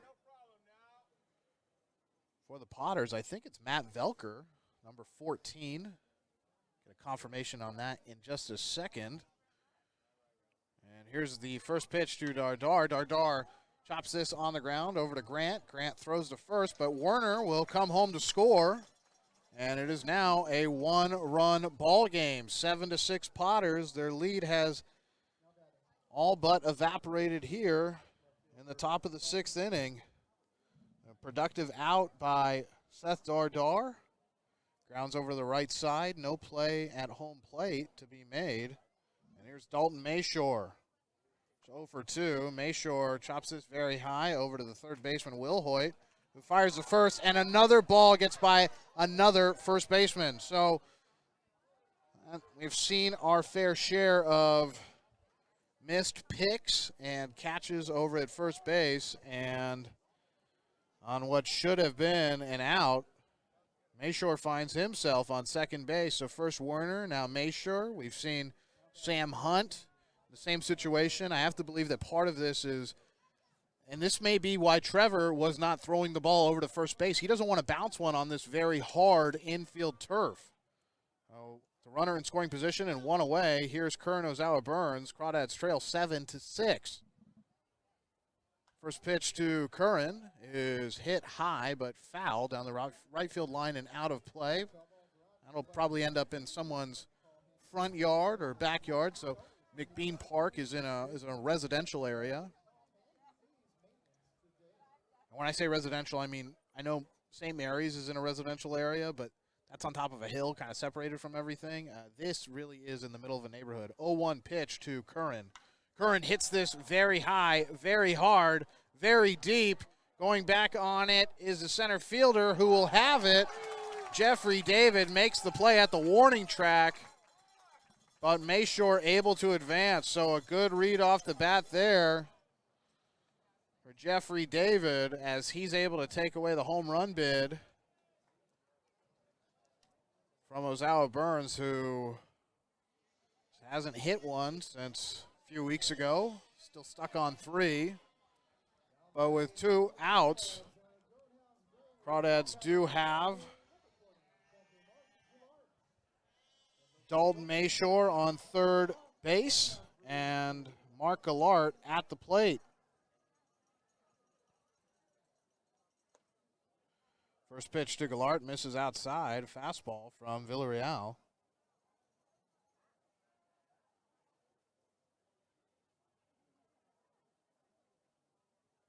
Second pitch here to Gallart is a breaker for strike one. Count even at 1-1 with 2 outs.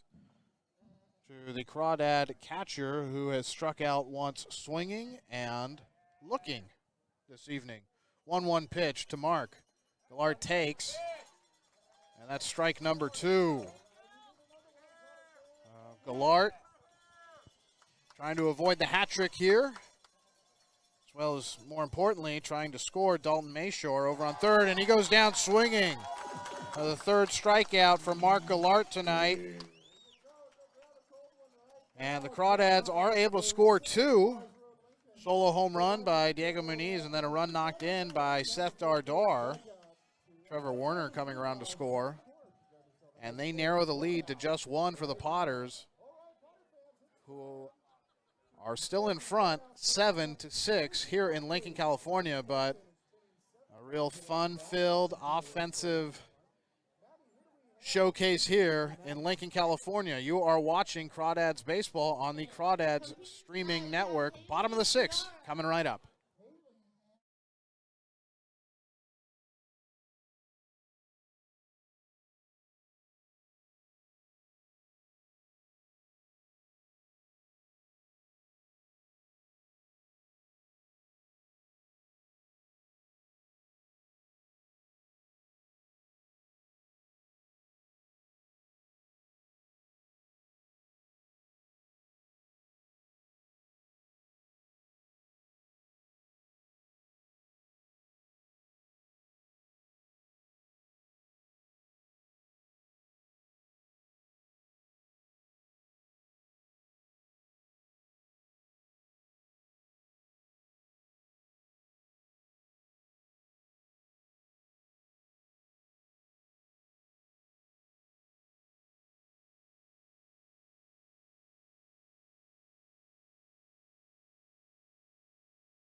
Welcome back to Crawdads baseball here in Lincoln, California against the Potters. Crawdads down by 1. It's 7-6 Potters. Pitch here from Jackson Hewlett, who's still out there. Against Carson Blatnick, misses. Count is 2-0 to the Potter backstop. 2-0 pitch to Blatnick. Blatnick takes, and it is now 3-0. If Jackson is able to make it through this inning, this will be his 5th inning tonight. 3-0 pitch to Blatnick. Misses high and outside. Blatnick tosses the equipment, jogs down to first, and that's a leadoff walk for the Potters. Temp is cooled down a little bit here. It was 94 at first pitch. About 9 miles an hour worth of wind. Wind's still the same, but it has cooled down. It's now 90 degrees. Really, actually, a nice place to see a ball game. You got the shade. They do have lights here, so as the sun starts really going down, be able to play without worrying about losing light. Here's Jack Grant. First pitch to the righty, Grant, who shows bunt, gets it down. It's going to be handled by Werner, who throws to first for 1 out. Good pick over there by Chase Dabbs. We've seen some of the Potters first basemen have trouble with the bounce. Dabbs, not so. A good confident throw there from Werner, trusting his first baseman. That's 1 away.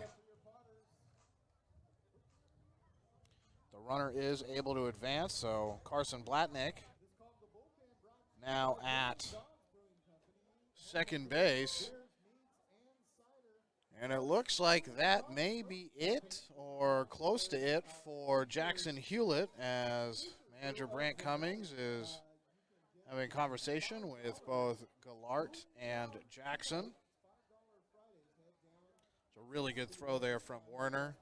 Did bounce once, but Dabbs was able to pick it. And indeed, the evening is over for Jackson Hewlett, who came in to relieve Sean Head after only 1 inning of work, and he will be responsible for the runner at second, but he's only given up 1 run in four innings and a third. I mean, it's good stuff from Jackson. He definitely wasn't expecting to come in this early, and we'll see who manager Brant Cummings elects to go with on the mound.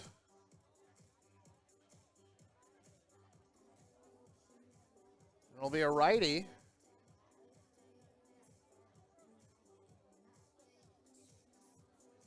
Crawdads in a 1-run game. Been clawing and scratching and doing what they had to. They were down 6-0 the end of first inning.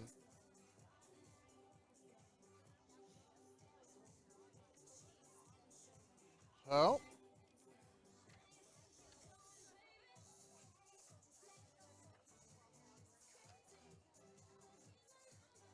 see who it is when we return. Bottom of the 6th inning, still in play. There's 1 out, a runner at second for the Potters. But we'll be right back here, the Walnut Creek Crawdads streaming network.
Here's Trevor Haskins. He'll be the first batter after the short break and the pitching change for the Crawdads. First pitch to Haskins is fouled back, out of play. Count 0-1. There is a runner on second.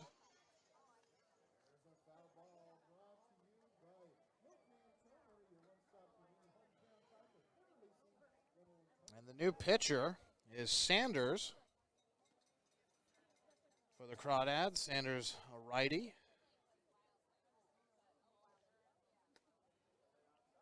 This pitch misses outside on a fastball that is, I think, supposed to be a little bit of a cutting fastball. Supposed to make its way across the plate and end up on the outer half.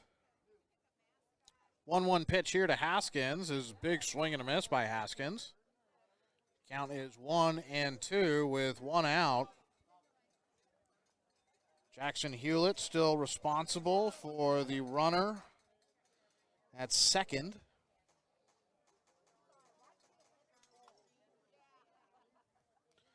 As Sanders looks into Mark Allart to get his sign. He has it and delivers, and a swing and a miss. Strikeout there. And Trevor Haskins is taken care of.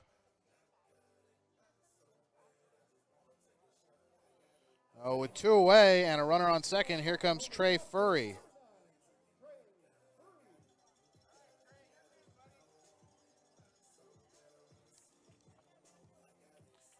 Sanders, the third pitcher of the evening for the Crawdads. It is 7-6.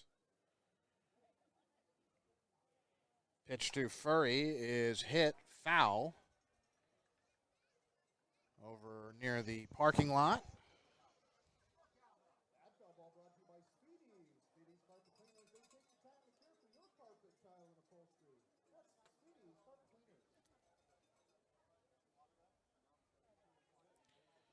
And here is the 0-1 pitch.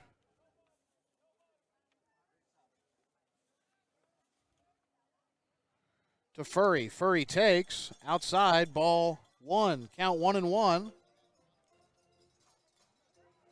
to the Potter right fielder. It's been a lot of scoring in this game. 13 runs so far. All 6 of the 7 for the Potters were in the first inning. 1-1 pitch misses outside, almost gets away from Gallart.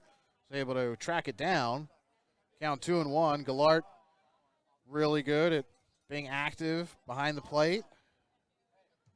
Makes an effort to block the ball. So does Zach DeHaro as well as Griffin. I mean, all three catchers really shown the ability to do that. 2-1 pitch is inside. And a little too inside. Ball 3. 3 balls, 1 strike, 2 out. And on deck is Jake Sapien, the funky designated hitter. 3-1 pitch on the way to Trey Furry. Here it is. Furry swings and cannot square the ball up. Fouls it back out of play. Count is full. 3 balls, 2 strikes, 2 outs in a 7-6 ball game here in the bottom of the 6th. Sanders looking in for the sign from Gallart as he aims to finish off the scoreless inning that Hewlett has started. Swung on and fouled into the netting.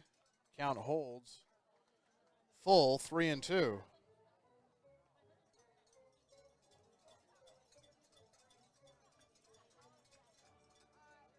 Blatnick walked. And Jack Grant grounded out, 5-3. Blatnick was able to make it into second, and then the strikeout of Trevor Haskins by the righty Sanders. 3-2 pitch is offered at and fouled back. Once again into the netting. Count still 3-2.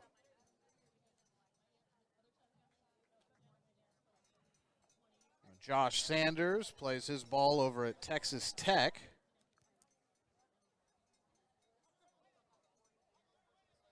And He's looking to finish off the inning with a strikeout. Payoff pitch from Sanders, swung on and missed. And the Potters go down swinging here in the bottom of the 6th inning. Back-to-back innings where they have not scored. Besides the first, where they put up 6, they've only been able to muster 1 run since then. Much of that due to the work of Jackson Hewlett out of the bullpen, and now Joshua Sanders comes in and looks to continue what Hewlett has started. It is 7-6, Potters. Top of the 7th inning coming right up. You are watching Crawdads Baseball on the Crawdads Streaming Network.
Welcome back to Lincoln, California. It's Sam Hunt at the plate. Villarreal still in for the Potters.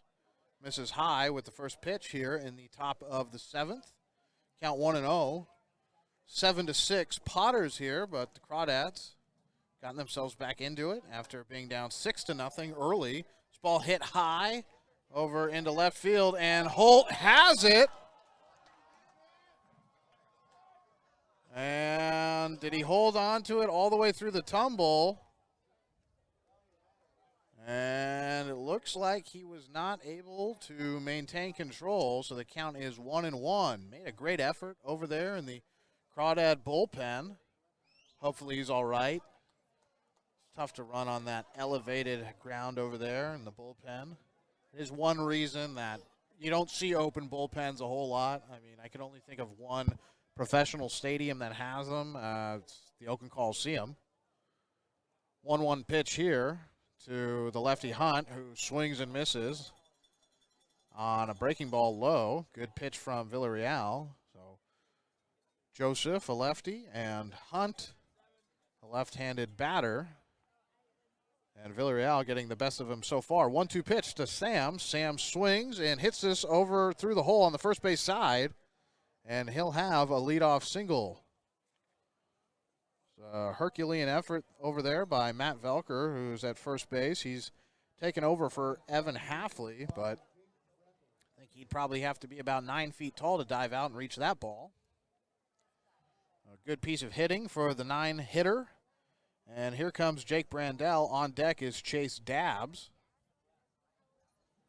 Muniz has been the big banger today for the Crawdads. First pitch to Brandell, misses low. Good job blocking by Blatnick, as you do not want to let a ball get away from you as the backstop when Sam Hunt is on the bases. Pickoff move, nothing doing. Hunt kind of hesitated getting back into first. That was really interesting there, because it was almost as if he thought, what if this ball gets by another first baseman for the Potters? It's going to happen to Halfley, and another pickoff attempt. Hunt slides in and not safe, so he got caught sleeping there. Good pickoff move by Joseph Villarreal for the first out in the top of the 7th. Now Sam Hunt getting razzed here by the fans in Lincoln. And that wipes out a base runner, leadoff base runner, for the Crawdads, who are still down by a run, 7-6. 1-0 pitch here to Jake. And Brandell takes. Strike one, count is even, 1-1.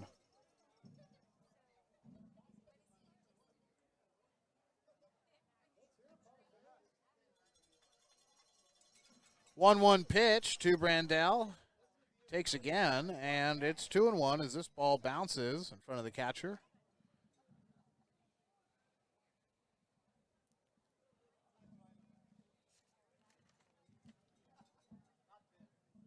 Other action around the league. Santa Barbara and Conejo Oaks tied 5-5 in the bottom of the 8th.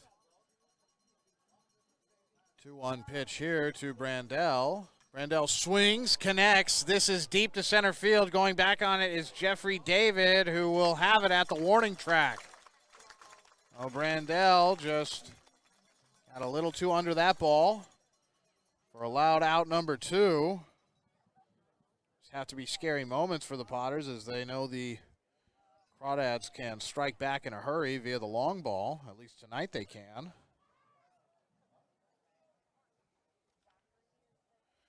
Here is Chase Dabbs, who has walked, singled, and struck out, so he's 1 for 2, has been on base twice. And looks like there is a pause in play here. We can take a quick break from Lincoln, California. It is 7-6. Potters. Crawdads up to bat here in the top of the 7th with 2 away. It'll be Chase Dabbs when we return. You are watching Crawdads Baseball on the Crawdads Streaming Network.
Welcome back. So substitution made, the second of the evening defensively for the Potters. It is now Kenneth Jimenez behind the plate.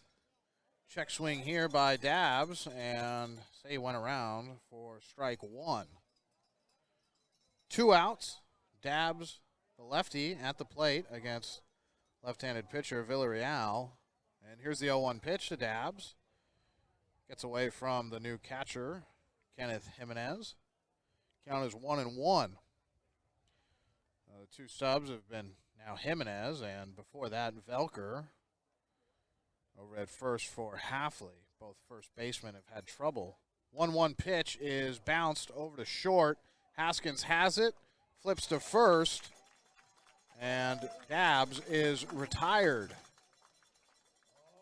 Well, Crawdads, seems like the first inning in a while where they haven't been able to score. They're still down by 1.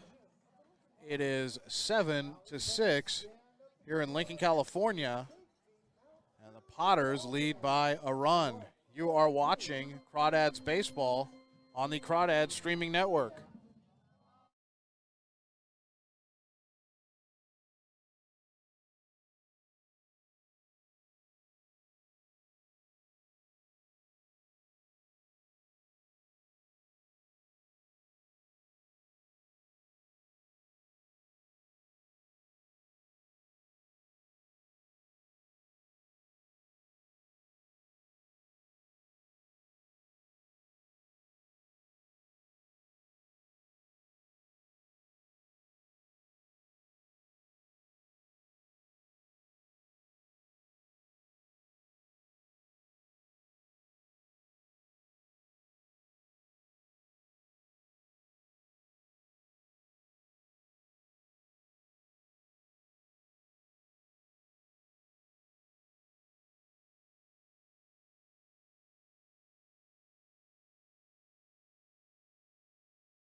All right, bottom of the 7th, 7-inning stretch done with, and it's Jake Sapien to lead it off. Sapien hits this high but weak over to Dardar for the first out. 1 pitch, 1 out. Seen that a few times tonight. Sapien did have a home run to left, a solo shot in the 4th. And here is Quinton Hall, who is batting for Trace Wilhoit. So first we've seen of Hall tonight.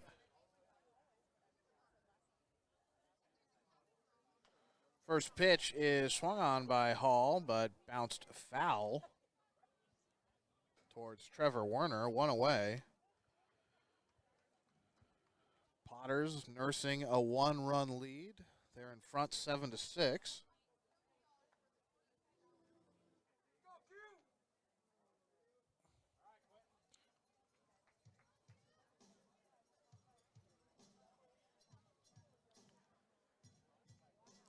Josh Sanders, a righty on the mound. Freshman over at not A&M, Texas Tech. Sorry about that, Josh. Against the righty. Quinton Hall, who swings and misses. Strike number 2. He really wanted to go after that pitch. But it was a well-located fastball by Sanders. And he's gone outside. We'll see if he goes to the inner half here. Perhaps pulls a string with a breaking ball. See what Gallart has in store. And this pitch is hit. Bounces high. Dardar has it. Throws to first. 2 away. 2-strike pitch. Beat into the ground. That high bounce that we've seen this evening in Lincoln. And Dardar able to make the play. 6-3. Here is Matt Velker.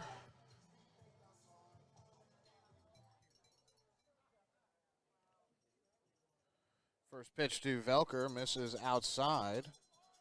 Pretty good job there of Sanders dealing with Hall with some ease.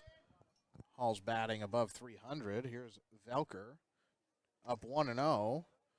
Now ahead 2-0 as this pitch misses inside. So Sanders decides to try to hit the outside of the plate against the lefty Velker, then goes inside.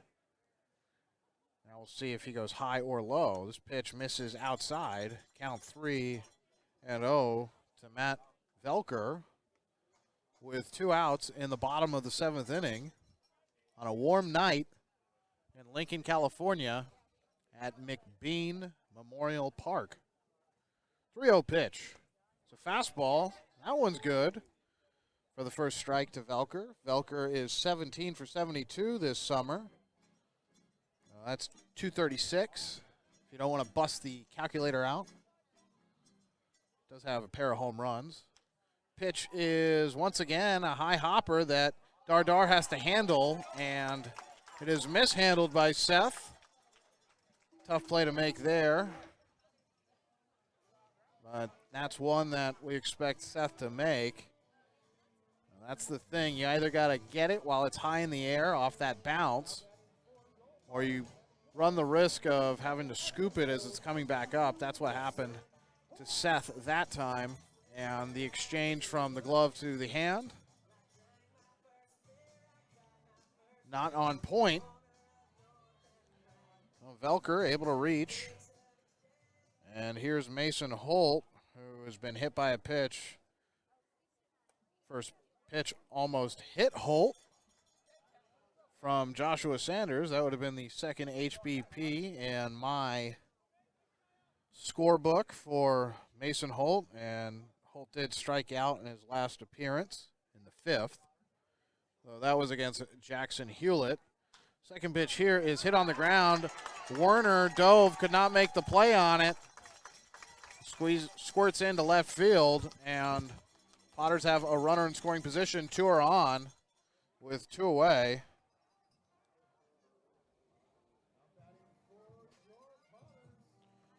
And here is Jeffrey David. Had a huge 3-run blast in the first inning. But he did go down looking to Hewlett in the 5th. That was the strikeout that ended the 5th inning. But David has definitely done his part here tonight. His squad is up by 1, 7-6. First pitch to David is high. It's not high and tight, but Jeffrey bobbed the head out of the way as if he was dodging a nuclear right. Right hand, that is. Right cross if you're a boxing fan. It did not connect. 1-0 pitch to David, who checks, and it's called a strike. Good pitch there from Sanders. I mean, this is a tight ball game. Crawdads were in a tight one yesterday. They went down 8-6. 1-1 pitch, misses outside. Good job getting the glove on it by Mark Allard. Interesting, however this game ends. If it's another one-run game, that would be the third one-run game that these teams have played in against each other in the 3 matchups that they have had so far this summer. More to come, of course. 2-1 pitch on the way to David. David swings and misses. It's like he almost hit the umpire with the backswing. Got to watch out there, Blue. Count even at 2-2 with 2 away. A runner in scoring position.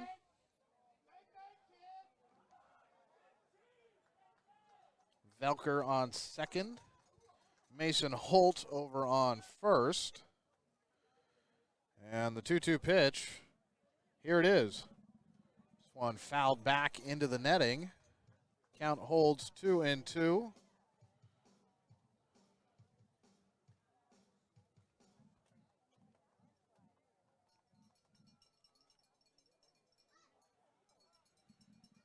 Sanders, the third pitcher this evening. Hewlett with a really strong outing. 2-2 pitch again is a fastball that misses high. Count is full, 3-2.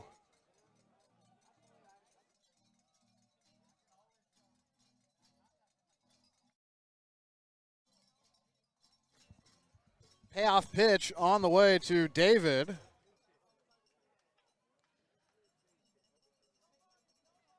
Sanders fires. Swung on and tipped, just barely. That did hit the umpire. Mark Gallart gives him a little tap on the back. The count stays full, 3-2.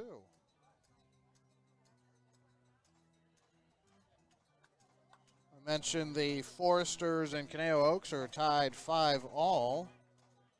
And that game has been suspended due to darkness. It's over at Thousand Oaks. There are no lights at Cal Lutheran, so that's why that is happening. 3-2 pitch, runners go. This ball is hit deep into center, but Sam Hunt has it. And crisis averted by the Crawdads and Josh Sanders as the Potters strand 2. Seventh inning is done through 7. Potters lead by 1. Going to be a heck of a comeback tonight for the Crawdads. It is 7-6 heading into the top of the 8th. We'll be right back. I'm allowed to say you are watching Crawdads baseball on the Crawdads streaming network.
Welcome back to McBean Park, top of the 8th, about to begin. There's a new pitcher on the mound for the Potters. It is number 30, a right-hander from William Jessup, so he's very familiar with the ballpark here. It is Marlon Bricado. We saw Bricado back on the 22nd in the 3-2 Crawdads victory over the Potters. He went 2 2/3, gave up a run, gave up 3 hits as well. Faced 11 men, struck out 2, so he was effective, although did give up an earned run. He comes into this game with a 3.21 ERA. He's appeared in 10 so far. This is his 11th appearance. He's pitched 14 innings. We'll see what he looks like tonight.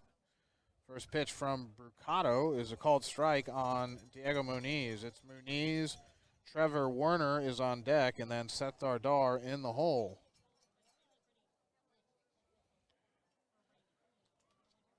Bricado does have 14 strikeouts to only 2 balls, or two walks.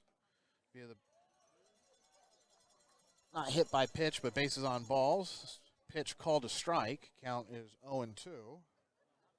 And I mentioned that game was suspended due to darkness. Santa Barbara and Conejo Oaks tied 5-all. West Coast Kings are in a battle with the Prune Packers. It's 3-3. The top of the 10th. Pitch is swung on, fouled. The right side out of play, out of the stadium. It's pretty interesting. The West Coast Kings are a team compiled of different levels of players. There's high school players. There's guys going into going into college who have just graduated high school. I mean, it's a lot of 18-year-olds. I'm assuming that's their 18 and under team, so all graduating seniors. Pitch is chopped over to the shortstop Haskins, who sidearms it over to first. And there's one away in the top of the 8th. Ventura, the Pirates, who are not part of the CCL, but do play CCL teams. They have played the Arroyo Seco Saints this summer. They are actually leading the Riptide down in Irvine at the Great Park by 1. That's 4-3 in the bottom of the 8th. And it's 5-3 Humboldt Crabs over the San Luis Obispo Blues in the top of the 9th in slow. First pitch to Werner. Werner hits this foul.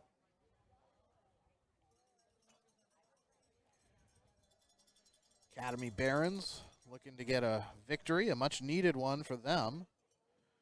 They're well below 500 in the Southern Division. They are up 6-2 on Arroyo Seco. And here in the top of the 8th, it is 7-6. Werner hits this ball hard, but it's going to die, and it'll be caught by Holt in left field. He kind of reached for that and then tried to pull it.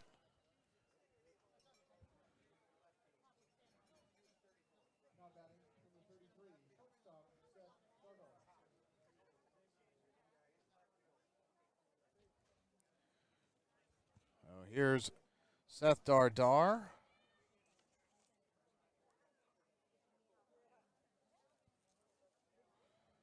And there will be a meeting here. Marlon Mercado's only collected 2 outs. Would assume he'd stay in. But there are about 25 pitchers on each team's roster, it seems like, in the CCL.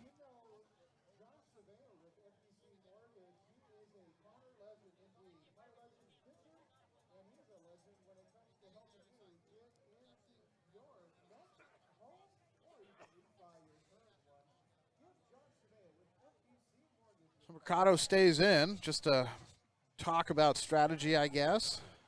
And here is Dardar.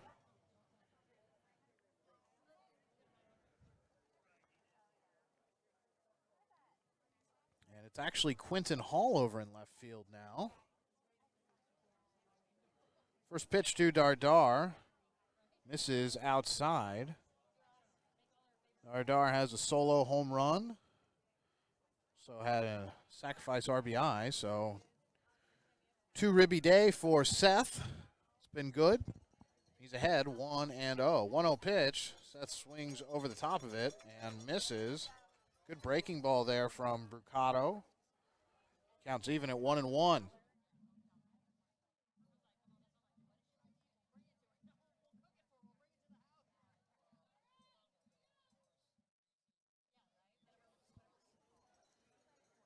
One pitch on the way to Dardar. Dardar swings and hits this on the ground foul. So over at third now, it is Furry. Trey Furry. And in left field, it is Quinton Hall. Holt has moved over to right. So he has taken Furry's old spot. The count is 1-2 to Dardar. David, the constant in center. Pitch misses for ball number 2. And Velker at first. Jimenez at catcher. So have been some changes from what was originally out there for Ryan Stevens and the Potters. still all the same for the Crawdads. 2-2 pitch to Dardar with 2 away is fouled away. Top of the 8th, the Crawdads searching for the tying run as they trail 7-6. They have 6 runs on 8 hits, just the 1 error. Lincoln, 7 runs, 7 hits, 4 errors. So a lot of errors today for the Potters. Dardar swings and fouls this pitch past the Potter dugout. Seen some foul balls get close to the open bullpens today. I've seen actually a couple almost buzz. Some of the catchers warming up the pitchers for the Crawdads. 2-2 pitch once again to Dardar. Dardar swings, hits this, but it will hang up long enough for Holt, who's in right field, and Holt makes the catch. The Crawdads go down quietly in the top of the 8th inning, and they still trail by 1. It is 7-6 heading into the bottom of the 8th. You are watching Crawdads Baseball on the Crawdads Streaming Network.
New pitcher for the Crawdads in the bottom of the 8th inning.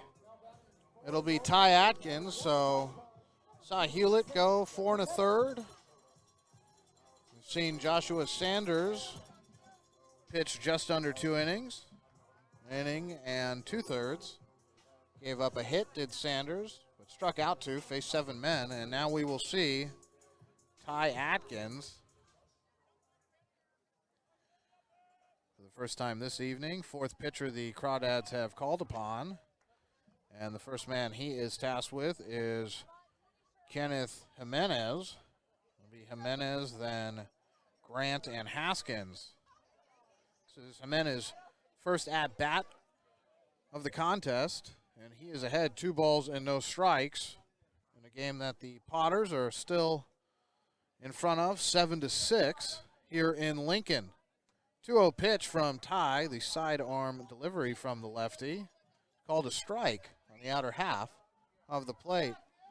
Ty's got a 6.14 ERA and has pitched just over 7 innings. Swing and a miss there from Jimenez. Good pitch from Ty. Mentioned earlier, Ty on this infield, what that would look like. Defensively, we've seen him flash leather and use the legs to beat runners out to first. 2-2 pitch. Misses away. Count is full, 3-2.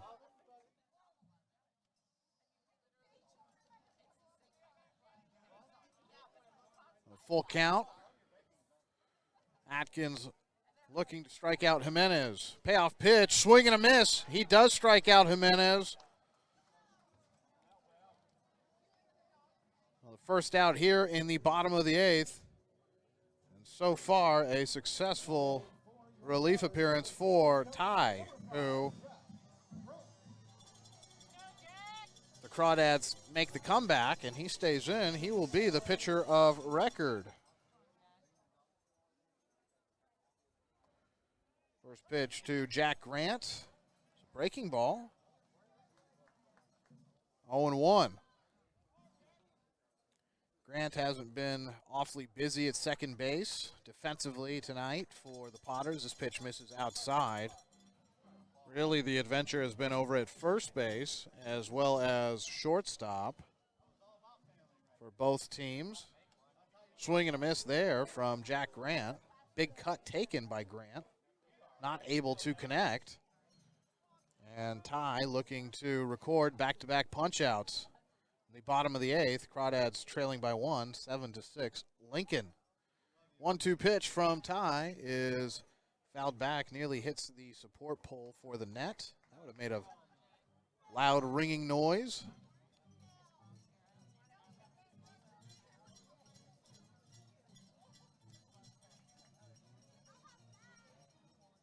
One-two to the righty, Grant. It's a breaking ball that misses high and away. Count even at 2-2.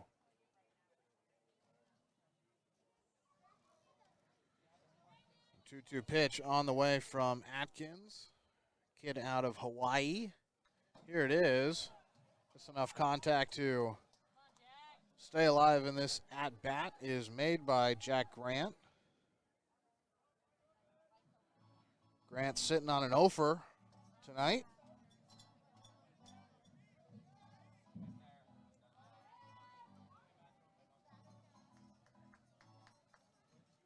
Two-two pitch. Here it is. Breaking ball hits the outside corner, but not called a strike as that froze Grant. Oh, I thought he should have been out looking. Count now full, 3 balls, 2 strikes, payoff pitch from Atkins. Atkins fires, fastball high, cut on and missed. So if he can't get him looking, pump the fastball by him and get him swinging. Back-to-back punch-outs for Ty Atkins. He's on a roll, and he has a chance to strike out the side here. Here comes the Stanford Cardinal player, Trevor Haskins. Haskins has made some nice plays at his shortstop spot tonight. First pitch to Haskins is fastball that misses high and away for ball 1. Made some really strong throws over to first. Feel for the guy, though, when his first basemen are letting him down, not being able to pick the ball. Pitch is fouled, kind of jammed Haskins near the handle of the bat. Count is even, 1-1. Should be interesting to see what the 1-1 pitch here from Atkins is. A strike on the inner half. Good pitch from Ty. It'll be interesting to see what the decision is tomorrow, what to do between this Santa Barbara Forester game and Caneo Oaks. Time granted to Haskins. They're tied 5-5, but the game's suspended due to darkness. So on the 27th, they play the Barons. 1-2 pitch from Ty. Ring him up looking. Beautiful breaking ball from the flying Hawaiian. And Haskins gets a backwards K next to his name. His second strikeout of the night. Ty Atkins punches out the side. And the Crawdads going to have one last crack at it here, down by a run. Top of the 9th inning coming right up. It is 7-6 Potters. Perfect opportunity for the Walnut Creek Crawdads. You are watching Crawdads Baseball on the Crawdads Streaming Network.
All right, top of the ninth inning.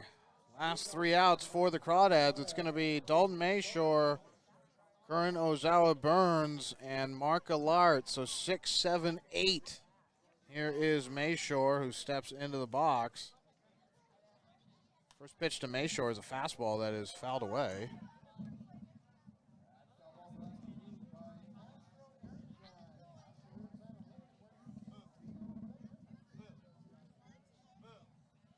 The new pitcher for the Potters is Lucas Webb. And Mayshore grounds this up the middle. Great dive by Haskins, but it gets by him. And Mayshore has a lead-off single here in the top of the ninth. That's good for the Crawdads. Not so good for the closer, Lucas Webb, who hails from Ontario, Canada. Number 41, but I believe he took that number from Peyton Sherlin, who is listed as 41 on the roster. So maybe there's 2 41s, maybe there's a new 41. Who knows? What I do know, though, is Dalton Mayshore's over on first, and the big bat of Curran Ozawa Burns, who has struck out tonight twice, is 0 for 3, has a chance to be a hero. First pitch to Curran is a breaking ball, but called balled 1, and the fans definitely do not like it here. We'll try to mute that ambient microphone. We don't get any colorful words coming through on the broadcast. It's 1-0. Ozawa Burns showing bunt, and he does not connect. Ball gets away from the catcher Jimenez, but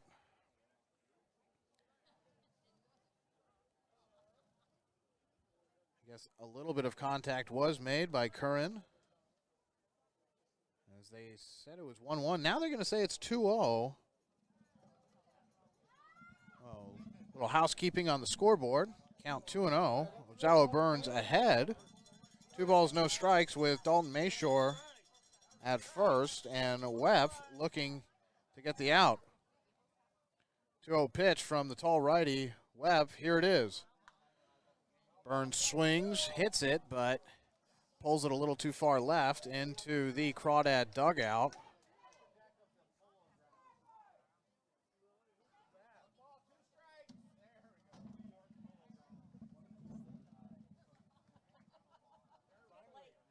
And now the scoreboard is indeed correct. So the thought that Ozawa Burns did make contact on the bunt attempt is actually true. So it is 1-2.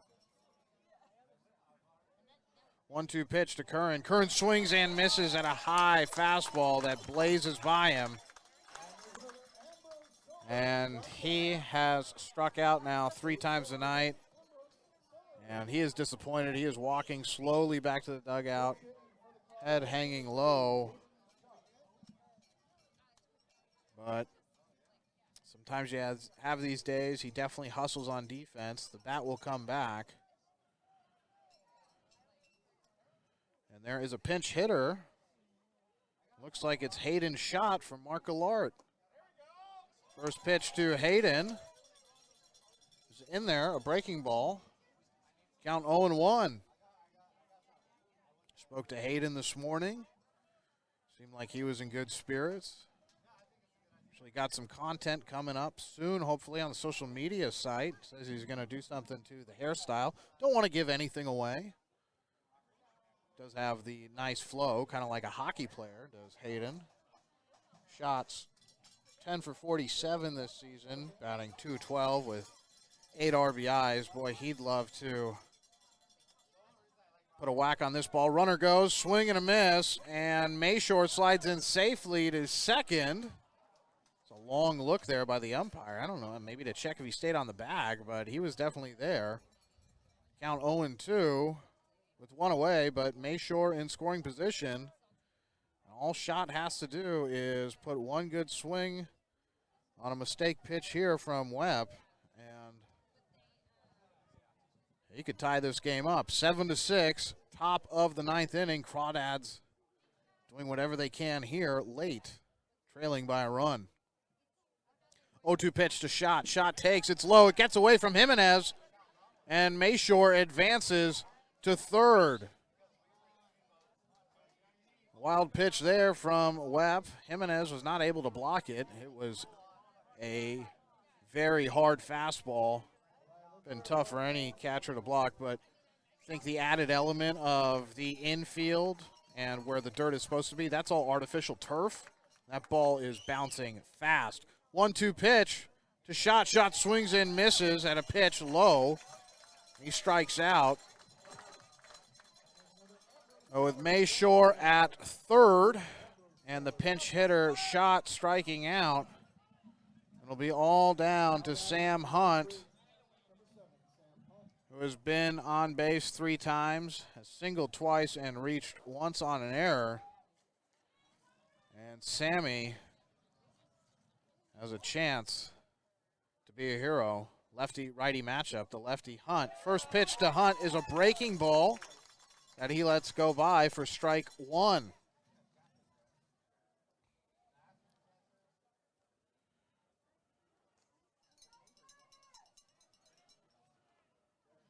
But the tying run is at third, and the go-ahead run is Sam Hunt at the plate. 0-1 pitch to Hunt is another beautiful curveball from Webb. And Hunt is in an 0-2 hole. The Crawdads are down to their last strike. And Hunt needs to grind here to do what he can to make sure the Crawdads do not lose 3 in a row.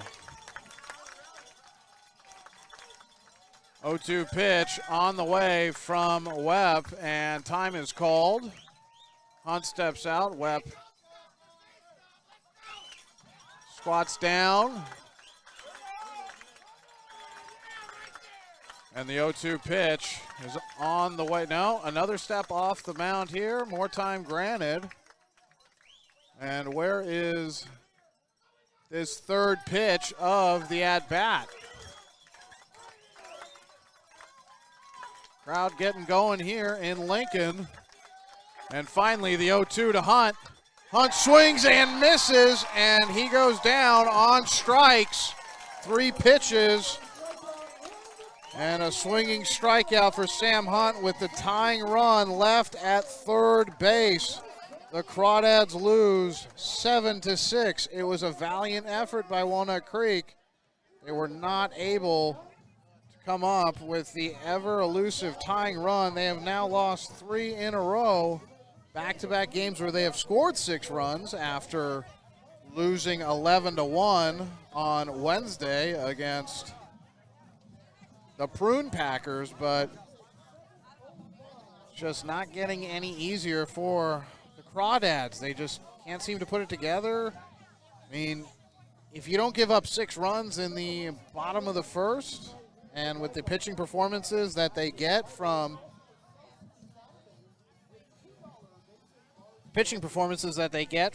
Jackson Hewlett as well as Josh Sanders, and then Ty Atkins, who comes in and does a great job striking out the side in the bottom of the 8th. And you're probably going away to Walnut Creek back on the vans and the bus with a victory, but the 6 runs given up in the bottom of the first, and that's a massive hole to climb out of. Potters were able to add 1 more.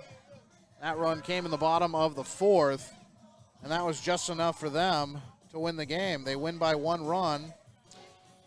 They are now 2-1 against the Crawdads this year. The Crawdads won the last matchup on Tuesday. Both those games were 3-2 games. This one, another 1-run contest, but it ends 7-6. The Crawdads on the wrong side of the scoreboard. The losing pitcher will unfortunately be Jackson Hewlett, as he pitched a great game. The winning pitcher, I believe, will be Shane Gustafson, as the lead was never surrendered by the Potters. Yes, Shane Gustafson gets the win, and the loss, I'm sorry, the loss is actually for Sean Head. I don't know what I was saying there. Sean Head gave up 6 runs in the first inning, so not a quality start for Head. He'll get back at it in his next outing, I'm sure. He's been consistent this season. This was just a bump in the road for Sean.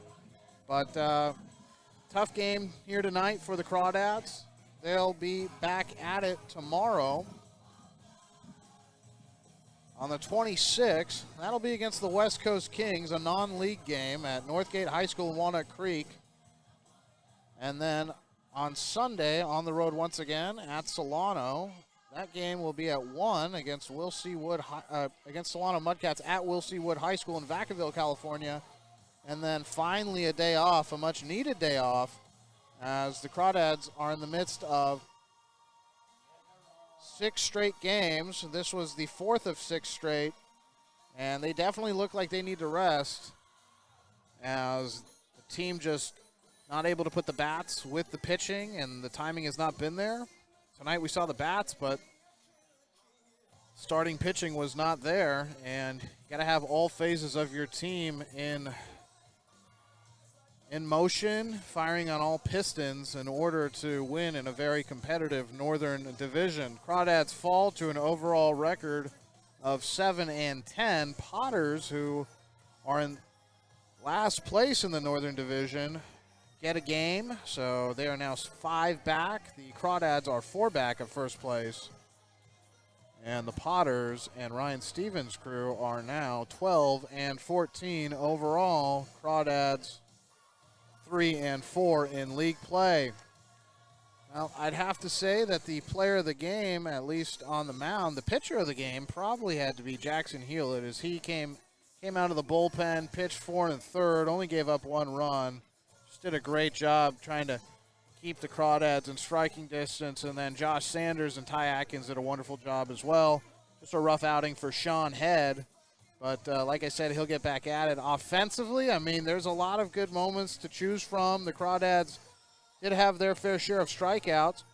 Let's tally them up here. 1, 2, 3, 4, 5, 6, 7, 8, 9, 10. So a double-digit strikeout game. That's not something you want to see. They struck out 16 times, I believe, to the Prune Packers without going way back in the scorebook. But, I mean, 2 double-digit strikeout games offensively for you when you're facing league teams. It's not what you need when you're trying to make a run at this thing and get to the playoffs. But, hey, there's 2 halves of the season, and there's the whole month of July to get some more back, as well as the rest of June. So do not let your heart be troubled, Crawdad fans. Keep positive. The train keeps moving, keeps on chugging. The show stays on the road tomorrow at 3 p.m., Northgate High School against the West Coast Kings, so maybe good chance for the Crawdads to get back right. Offensively, I mean, Diego Muniz with that 3-run home run bomb that he hit, the solo home run, just a 2 big blasts for him. Anytime you hit 2 big flies, I don't care what park it's at, you got to feel good about yourself, and he definitely was the Crawdads' offensive player of the game. But tough loss, a 1-run loss, and the Crawdads got to start pulling some of these out. But that'll end it here at McBean Memorial Park. Once again, the Crawdads lose 7-6. And for the last time tonight, I am Alon to say it has been my pleasure to bring you all the play-by-play action here in Lincoln, California. And you have just watched Crawdads Baseball on the Crawdads Streaming Network.